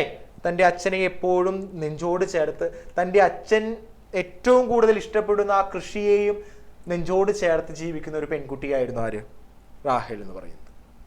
അങ്ങനെ ഏറ്റവും അവസാനം ആ ഗവൺമെന്റ് ഓഫീസർമാരൊക്കെ വന്ന് അതിന്റെ നിർബന്ധത്തിന് വഴങ്ങി ആ വാഴകൾ മുഴുവൻ വെട്ടുന്നതിനിടയിൽ ആ കത്തി ആരിലേക്ക് വരാണ്? നമ്മുടെ മാർക്കോസേട്ടൻ്റെയിലേക്ക് വന്ന് എന്ത് ചെയ്യാണ്? അങ്ങനെ ആശുപത്രിയിലേക്ക് ആകുന്ന രീതിയൊക്കെ കാണുന്നുണ്ട്. അപ്പോൾ ആ പെൺകുട്ടി മകൾ അവിടെ എന്താണ്? ഒരു പ്രതികരിക്കുന്നുണ്ട് അല്ലേ? പ്രതികരണം വരുന്നില്ലേ മകളുടെ? ആ പ്രതികരണം എങ്ങനെയായിട്ടാണ് അവിടെ സൂചിപ്പിച്ചിട്ടുള്ളത്? ഒരു പെൺപുലിയുടെ ശബ്ദമായിട്ട്, പെൺപുലിയുടെ ഒരു ഗർജനം എന്ന രീതിയിലേക്കാണ് അവിടെ ആ ഒരു പ്രതികരണം വരുന്നത്. അതായത് പതുങ്ങിയിരിക്കുന്നവളല്ല, മറിച്ച് കാര്യങ്ങളെ കൃത്യമായിട്ട് മനസ്സിലാക്കി കാര്യങ്ങൾ കൃത്യമായിട്ട് മറ്റുള്ളവരിലേക്ക് എത്തിക്കുന്ന രീതിയിലേക്ക് പ്രതികരിക്കുന്ന ഒരു സ്ത്രീ രൂപമായിട്ടാണ് അവിടെ രാഹേൽ മാറുന്നത് അല്ലേ. അങ്ങനെ കൃഷിയെ അടുത്തെറിഞ്ഞൊരു കുടുംബം, അവര് കുടുംബത്തിലുണ്ടാകുന്ന ഒരു അത്യാഹിതം എന്ന് തന്നെ പറയാം, അവർ കുടുംബത്തിലുള്ള ഒരു അത്യാഹിതത്തെ മറികടക്കാനായിട്ട് അവർ ശ്രമിക്കുന്നത്. പിന്നെ അതുപോലെ തന്നെ മാർക്കോസേട്ടൻ അതിൽ നിന്നെല്ലാം സുഖമായിട്ട് വരുമെന്നൊരു പ്രത്യാശയൊക്കെ പകരുന്ന രീതിയിലേക്കാണ് ആ വാഴ വെട്ടി എന്ന് പറഞ്ഞ പാഠഭാഗം അവസാനിക്കുന്നത്. അപ്പൊ ഈ ഒരു പാഠഭാഗത്തിൽ നമുക്ക് മനസ്സിലാക്കുന്നത് എന്താണ്? സാർ ഇന്നലെ ചർച്ച ചെയ്തപ്പോൾ പറഞ്ഞിട്ടുണ്ടായിരുന്നു, പക്ഷിപ്പനി വരുമ്പോ പക്ഷിപ്പനി പടർന്നു പിടിക്കാതിരിക്കാൻ വേണ്ടിയിട്ട് അതിനോട് അടുത്തുള്ള എല്ലാ ഫാമുകളിലെയും പക്ഷികളെ കൊല്ലാൻ പറയും അല്ലേ. പന്നിപ്പനി ആണെന്നുണ്ടെങ്കിൽ പന്നികളെ മുഴുവൻ ചിലപ്പോൾ കൊല്ലാനായിട്ട് പറയും അല്ലേ. അപ്പൊ അപ്പോഴാണ് ഒരു ഇതുമില്ലാണ്ട് എന്ത് ചെയ്യും? കൊന്നുകളയും. ഇപ്പൊ കവുങ്ങുകൾക്കൊക്കെ ഇങ്ങനെ മഞ്ഞളിപ്പ് രോഗം അതുപോലെ തന്നെ മറ്റു രോഗങ്ങളൊക്കെ വരുമ്പോ അത് മുഴുവൻ വെട്ടി വെട്ടി നശിപ്പിക്കും ഇല്ലേ. അതുപോലെ മനുഷ്യർക്ക് ഒരു രോഗം വന്നു കഴിഞ്ഞാൽ മനുഷ്യരെ മുഴുവൻ കൊല്ലാനായിട്ട് പറയുന്നില്ല. എന്തുകൊണ്ടാണ്? അതാണ് കൊറോണ അവിടേക്ക് തന്നെ സാർ എത്തുന്നത്. ഇന്നലെ സാറ് പറഞ്ഞ അതേ ഡയലോഗ് തന്നെ എത്തുന്നത്. കൊറോണ വന്നപ്പോ വീട്ടിൽ അടച്ചിരുന്നാൽ മതി എന്നാണ് പറഞ്ഞേ അല്ലേ. അടച്ചിരുന്നാൽ മതി എന്ന് പറഞ്ഞ, അല്ലാണ്ട് ആ വന്ന ആൾക്കാരെ മുഴുവൻ കൊല്ലാൻ ആരും പറഞ്ഞില്ല അല്ലേ. ചിന്തിച്ചിട്ടുണ്ടാ? മനുഷ്യരിലേക്ക് അതാണ് നമ്മൾ സ്വാർത്ഥരാണ് എന്ന് പറയുന്നത്. നമ്മൾ ഓരോരുത്തരും സ്വാർത്ഥരാണ്. Yes, okay. അപ്പോ നിങ്ങൾ മനസ്സിലാക്കാം, നമ്മുടെ ചുറ്റിലുമുള്ള ഓരോന്ന് ഈ പാഠഭാഗവുമായി ബന്ധപ്പെട്ട് നമുക്ക് മനസ്സിലാക്കേണ്ട കാര്യം, നമ്മുടെ ചുറ്റിലുള്ള മനുഷ്യർ മാത്രമല്ല, ചുറ്റിലുള്ള ഓരോന്നും എന്താണ്? ഈ ഭൂമിയിൽ ഒരേപോലെ നമ്മളെ പോലെ തന്നെ അവകാശമുള്ളവരാണ്, ജീവിക്കാനായിട്ടുള്ള അധികാരമുള്ളവരാണ്. അവരെ എല്ലാത്തിനെയും നമ്മളോടൊപ്പം എന്ത് ചെയ്യണം? ചേർത്ത് നിർത്തന്നെ ചെയ്യണം. അതിന് രോഗം വന്നു എന്ന് വിചാരിച്ചിട്ട് അതിനെ മുഴുവനായിട്ട് നശിപ്പിക്കാനല്ല ശ്രമിക്കേണ്ടത്. ആ രോഗത്തിൽ നിന്നും അതിനെ എങ്ങനെയാണ് മുക്തിയിലേക്ക് കൊണ്ടുവരാം, അതിന് വേണ്ടിയിട്ട് പരിശ്രമിക്കുകയാണ് വേണ്ടത് എന്നൊരു തത്വം കൂടിയാണ്, ഒരു മൂല്യം കൂടിയാണ് നിങ്ങൾക്ക് ഈ പാഠഭാഗം പകർന്നു തരുന്നത് കേട്ടോ. Yes, okay. അപ്പോൾ ഈ ഒരു പാഠഭാഗം കൂടി നമ്മളിവിടെ അവസാനിപ്പിച്ചു. ഇതോടുകൂടി ക്ലാസ് അവസാനിച്ചിട്ടില്ല. ഇതോടുകൂടി നമ്മുടെ 9 പാഠങ്ങളും അടിപൊളിയായിട്ട് കേന്ദ്ര ആശയങ്ങൾ നിങ്ങളിലേക്ക് എത്തിച്ചിട്ടുണ്ട് കേട്ടോ. ഇതിലപ്പോൾ നമ്മൾ ശ്രദ്ധിക്കേണ്ട കുറച്ച് കാര്യങ്ങളാണ് സാറ് പറഞ്ഞത്. കഥാപാത്ര നിരൂപണങ്ങൾ എഴുതാനായിട്ട് പഠിക്കുക. നമ്മുടെ പൂവാലി, അതുപോലെ തന്നെ ആരാണ്? അഴകൻ. പിന്നെ അതുപോലെ തന്നെ ഈ പാഠഭാഗത്തിൽ 2 കഥാപാത്രങ്ങളുടെയും കഥാപാത്ര നിരൂപണം എഴുതാനായിട്ട് പഠിക്കാനായിട്ട് പറഞ്ഞിട്ടുണ്ടായിരുന്നു. ഇനി ഒരു ഉപന്യാസം എഴുതുമ്പോൾ ശ്രദ്ധിക്കേണ്ട കാര്യമാണ് സാറ് പറയുന്നത്. 6 മാർക്കിന് നമുക്ക് 2-3 തരത്തിലുള്ള ചോദ്യങ്ങളാണ് ചോദിക്കാറുള്ളത്. ഇമ്പോർട്ടന്റ് ആയിട്ട് മനസ്സിലാക്കേണ്ട കാര്യമാണ് കേട്ടോ. 6 മാർക്കിന് നമുക്ക് മുഖപ്രസംഗം എഴുതാനായിട്ട് ചോദിക്കാറുണ്ട്. മുഖപ്രസംഗം. ഈ മുഖപ്രസംഗം എന്നത് പറഞ്ഞു കഴിഞ്ഞാൽ എഡിറ്റോറിയൽ എന്നും പറയും. മുഖപ്രസംഗം അഥവാ എഡിറ്റോറിയൽ നിങ്ങൾക്ക് ചോദിക്കാറുള്ള ഒരു ചോദ്യമാണ് കേട്ടാ. മുഖപ്രസംഗം അഥവാ എഡിറ്റോറിയൽ. ഇത് നല്ലൊരു തലവാചകം കൊടുക്കണം. ഉപന്യാസം, മുഖപ്രസംഗം, എഡിറ്റോറിയൽ ഒക്കെ എഴുതാൻ വന്നു കഴിഞ്ഞാൽ നല്ലൊരു തലക്കെട്ട് കൊടുക്കണം. ആദ്യം എന്താണോ വിഷയം, ആ വിഷയത്തിന്റെ അടിസ്ഥാനപ്പെടുത്തിയിട്ട് എന്ത് കൊടുക്കണം? നല്ലൊരു തലവാചകം കൊടുക്കണം. അതിനുശേഷം എന്താണ്? ഏറ്റവും ആദ്യത്തെ പാരഗ്രാഫ്, ആമുഖം അടിപൊളിയായിട്ട് എഴുതി തീർക്കണം. എന്താണോ വിഷയം, ആ വിഷയത്തെ ആസ്പദമാക്കിയിട്ട് നല്ലൊരു തുടക്കം, നല്ലൊരു ആമുഖം നൽകണം. രണ്ടാമതായിട്ട് ചെറുതായിട്ട് ചെറിയ പാരഗ്രാഫുകൾ എഴുതണം. മനസ്സിലായ? കുട്ടി പാരഗ്രാഫുകളായിട്ട് ബോഡി പാരഗ്രാഫുകൾ 3 എണ്ണമെങ്കിലും എഴുതണം. ഏറ്റവും അവസാനത്തെ പാരഗ്രാഫിലേക്ക് വരുമ്പോൾ കൺക്ലൂഷൻ കൊടുക്കണം. ഒരു നിഗമനത്തിലേക്ക് എത്തണം. വിഷയത്തെ ആസ്പദമാക്കിയിട്ട് ഒരു നിഗമനം എഴുതണം. അപ്പോൾ ഒരു ഉപന്യാസം അല്ലെങ്കിൽ ഒരു എഡിറ്റോറിയൽ അല്ലെങ്കിൽ ഒരു മുഖപ്രസംഗം എഴുതുമ്പോൾ ശ്രദ്ധിക്കേണ്ട കാര്യങ്ങൾ എന്തൊക്കെയാ? നല്ലൊരു ഹെഡിങ് വേണം, നല്ലൊരു ആമുഖം വേണം, അതിൻ്റെ ഉള്ളിൽ എന്ത് വേണം? ചെറിയ 3-4 പാരഗ്രാഫുകളിൽ കാര്യത്തെ അവതരിപ്പിക്കണം. ഏറ്റവും അവസാനം ഒരു കൺക്ലൂഷൻ വേണം. സാറ് പറയുകയാണെങ്കിൽ ചുരുങ്ങിയത് 5 പാരഗ്രാഫ് എങ്കിലും എഴുതണം. 5 ഖണ്ഡികകളിലായിരിക്കണം 6 മാർക്കിന്റെ ചോദ്യം എഴുതേണ്ടത്. പിന്നെ അവിടെ നമുക്ക് ചോദിക്കുന്ന ചോദ്യമാണ് ചിലപ്പോൾ ഒരു പ്രസംഗം അല്ലെങ്കിൽ പ്രഭാഷണം തയ്യാറാക്കുക. ഈ പ്രഭാഷണവും പ്രസംഗവും തയ്യാറാക്കുമ്പോൾ നിങ്ങൾ ഹെഡിങ് കൊടുക്കണോ?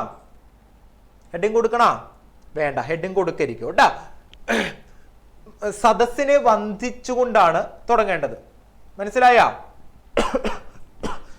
സദസ്സിനെ വന്ദിച്ചുകൊണ്ടാണ് തുടങ്ങുന്നത്. അതായത് മാന്യ സദസ്സിന് വന്ദനം എന്ന് പറഞ്ഞ് തുടങ്ങണം. എന്നിട്ട് ഇതുപോലെ തന്നെ ആമുഖം കൊടുക്കുക. ചെറിയ 3 പാരഗ്രാഫുകൾ ഉള്ളിലേക്ക് കൊടുക്കുക, ഏറ്റവും അവസാനം കൺക്ലൂഷൻ കൊടുക്കുക. തേർഡ് പാരഗ്രാഫ് ആണോ കൺക്ലൂഷൻ കൊടുക്കേണ്ടതെന്ന് ചോദിച്ചിട്ടുണ്ട്. 6 മാർക്കിന്റെ ചോദ്യം ആവുമ്പോൾ സാറ് പറയുന്നത് ഒന്നും കൂടി ശ്രദ്ധിച്ചേ. ഏറ്റവും ആദ്യത്തേത് ഇൻട്രൊഡക്ഷൻ പാരഗ്രാഫ്, ആമുഖം. അതിനുശേഷം 3 സബ് പാരഗ്രാഫുകൾ വേണം. അതിനുശേഷം ബോഡി പാരഗ്രാഫ് എന്ന് പറയാം. ആ ബോഡി പാരഗ്രാഫിൽ 3 പാരഗ്രാഫുകൾ എഴുതണം. കേട്ടാ? ഏറ്റവും അവസാനം കൺക്ലൂഷൻ. അങ്ങനെ 5 പാരഗ്രാഫ്. ഓക്കെ. അപ്പോ നമ്മുടെ ഉപന്യാസം എഡിറ്റോറിയൽ അല്ലെങ്കിൽ മുഖപ്രസംഗമായിട്ടായിരിക്കും ചോദിക്കുക. നമുക്ക് പ്രഭാഷണവും പ്രസംഗവും അത് ചോദിച്ചു. പിന്നെ നമുക്ക് വരുന്ന ഒരു ചോദ്യമാണ് കൺക്ലൂഷൻ ഇമ്പോർട്ടന്റ് അല്ലേ? യെസ്, കൺക്ലൂഷൻ ഇമ്പോർട്ടന്റ് ആണ്. കൺക്ലൂഷൻ ആണ് അതിൽ കേന്ദ്രം.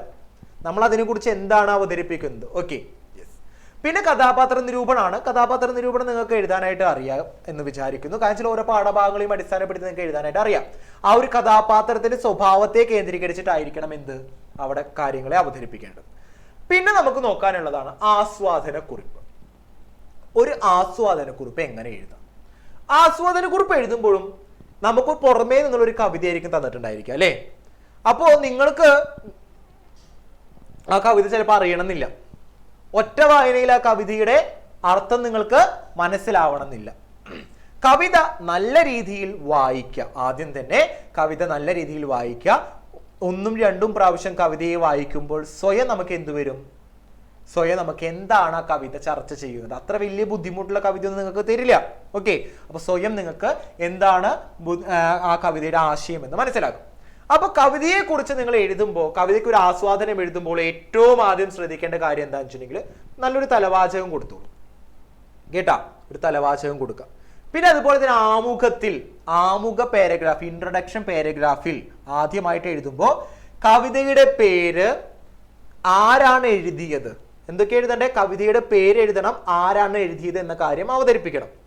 അതുപോലെ തന്നെ ഈ കവിതയുടെ കേന്ദ്രമായിട്ടുള്ള ആശയം എന്താണെന്ന് എഴുതണം. എന്തിനെ പറ്റിയാണ് പറയുന്നത്? ചിലപ്പോൾ കൊടയെ പറ്റി പറയുന്നതായിരിക്കാം.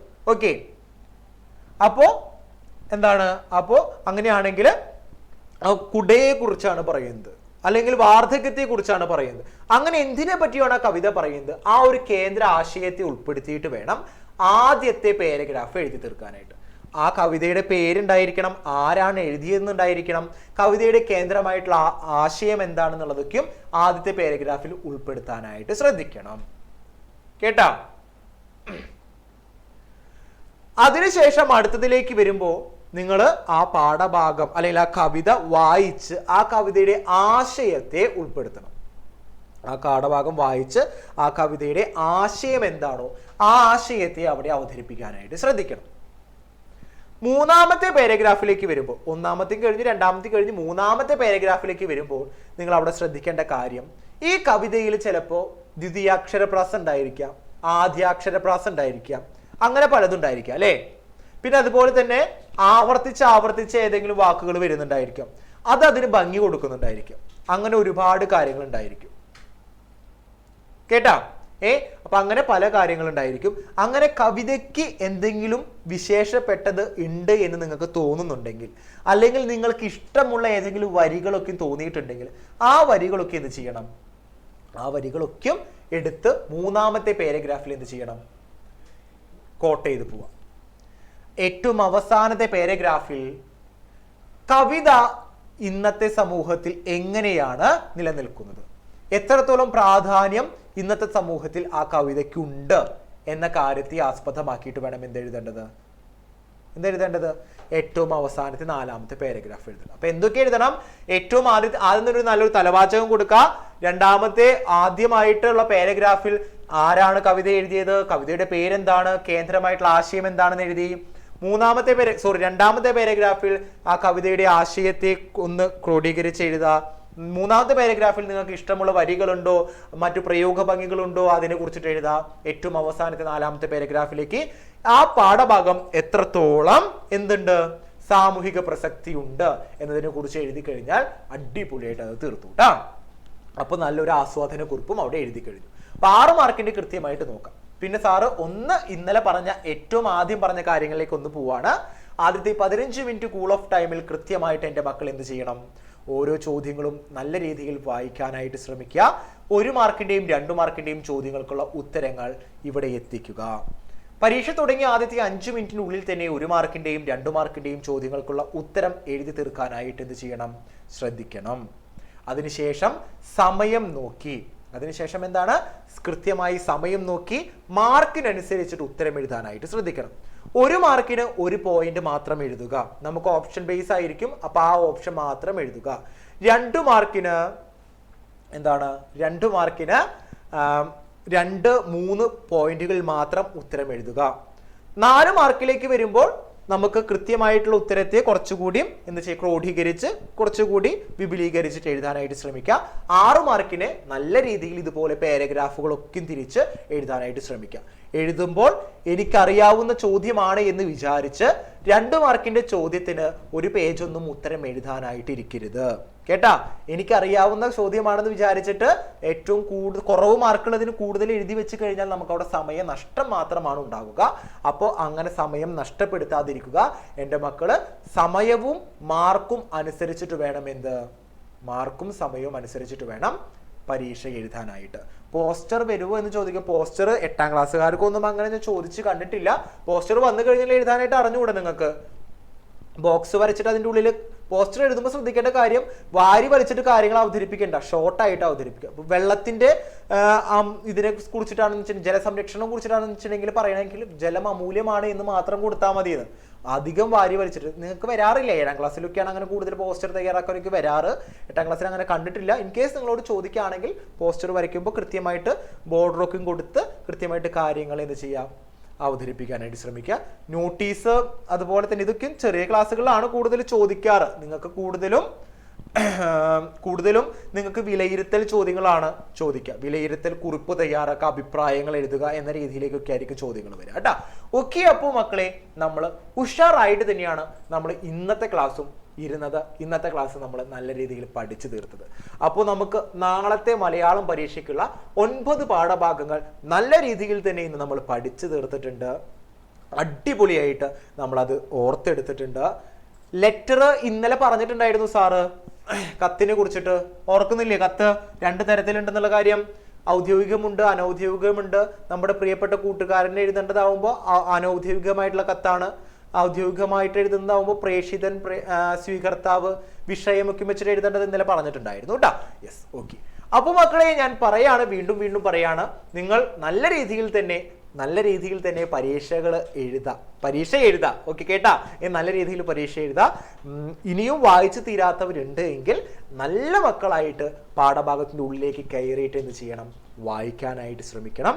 കൃത്യമായിട്ട് എല്ലാം ഓർത്തെടുക്കണം. അപ്പോൾ ഇന്ന് എൻ്റെ എല്ലാ മക്കളും എന്ത് ചെയ്യണം? നല്ല കുട്ടികളായിട്ട് ഭക്ഷണമൊക്കെയും കഴിച്ച് നല്ല മിടുക്കരായിട്ട് ഉറങ്ങുക. എന്നിട്ട് നാളെ എഴുന്നേറ്റ് ഓരോ പാഠഭാഗങ്ങളും ഉറങ്ങാന്ന് വെച്ചിട്ടുണ്ടെങ്കിൽ ഉറക്കം വരുമ്പോൾ ഉറങ്ങിയാൽ മതി കേട്ടാ. കാരണം വെച്ചിട്ടുണ്ടെങ്കിൽ അങ്ങനെ ഉറക്കൊളച്ച് ഇരുന്ന് പഠിക്കേണ്ടെന്നാണ് പറയുന്നത് കേട്ടാ. കാരണം പരീക്ഷ ഹോളിൽ പോയിട്ടുണ്ടെങ്കിൽ അല്ലെങ്കിൽ പിന്നെ ഉറക്കം വരില്ല നമുക്ക്. അത് കാരണമാണ്. അപ്പൊ നന്നായിട്ട് ഉറങ്ങണം, നന്നായിട്ട് ഭക്ഷണം കഴിക്കണം. പിന്നെ ചൂട് കൂടി വരാണല്ലേ? ചൂട് കൂടി വരാണ്. അപ്പോൾ വെള്ളമൊക്കെ നന്നായിട്ട് കുടിച്ചോളൂ കേട്ടാ. യെസ്. അപ്പൊ മക്കളെ നല്ല മക്കളായിട്ടിരിക്കുക, അടിപൊളിയായിട്ടിരിക്കുക, ഉഷാറായിട്ടിരിക്കുക, എപ്പോഴും സന്തോഷമായിട്ടിരിക്കുക. സാറ് വന്നു കഴിഞ്ഞാൽ എപ്പോഴും പറയാനുള്ളതാണ് മിഠായി അതുപോലെ തന്നെ സന്തോഷമായിട്ടിരിക്കുക എന്നുള്ളത്. അപ്പൊ എൻ്റെ എല്ലാ കുഞ്ഞുമക്കൾക്കുമുള്ള മുട്ടായികൾ സാറ് തരട്ടെ. അതിന് വേണ്ടിയിട്ടല്ലേ ഇരിക്കണേ അല്ലേ? Yes, okay. അപ്പൊ എൻ്റെ എല്ലാ കുഞ്ഞുമക്കൾക്കുമുള്ള മുട്ടായികൾ പിടിച്ച് യെസ്. ഓക്കെ, അപ്പൊ എൻ്റെ എല്ലാ കുഞ്ഞുമക്കൾക്കും വിന്നേഴ്സ് ഫാമിലിയുടെ സന്തോഷം, വിന്നേഴ്സ് ഫാമിലിയുടെ മധുരമാണ് നിങ്ങൾക്ക് എല്ലാവർക്കും തന്നിട്ടുള്ളത് കേട്ടോ. അപ്പോ ആ മുട്ടായിൽ എന്തൊക്കെ ഉണ്ടെന്ന് പറഞ്ഞേ? ഞങ്ങളുടെ വിന്നേഴ്സിന്റെ എന്താ? കരുതലുണ്ട്. യെസ്, കരുതലുണ്ട്, സ്നേഹമുണ്ട്, ചേർത്ത് നിർത്തലുണ്ട്. നിങ്ങളെ ഞങ്ങൾ ചേർത്ത് പിടിക്കുന്നത് പോലെ തന്നെ നിങ്ങൾ ഓരോരുത്തരും ഞങ്ങളെയും ചേർത്ത് പിടിച്ചിട്ടുണ്ട്. ആ സ്നേഹം നിങ്ങൾ എല്ലാവരും ഞങ്ങൾക്ക് തന്നിട്ടുണ്ട്. ആ സ്നേഹം തിരിച്ചും നിങ്ങൾക്ക് തരികയാണ് കേട്ടോ മക്കളെ. അപ്പോ അടിപൊളിയായി ഉഷാറായി സന്തോഷമായിട്ടിരിക്കുക. മറ്റൊരു ദിവസം നമുക്ക് വീണ്ടും കാണാമെന്ന പ്രതീക്ഷയോട് കൂടിയിട്ട് അപ്പൊ നിതിൻ സാർ പോവാണ് മക്കളെ. നിങ്ങൾ എല്ലാവരും നല്ല രീതിയിൽ തന്നെ പരീക്ഷയ്ക്ക് എഴുതുക, നല്ല മക്കളായിട്ടിരിക്കുക. വീണ്ടും കാണാമെന്ന പ്രതീക്ഷയോട് കൂടി ബൈ ബൈ.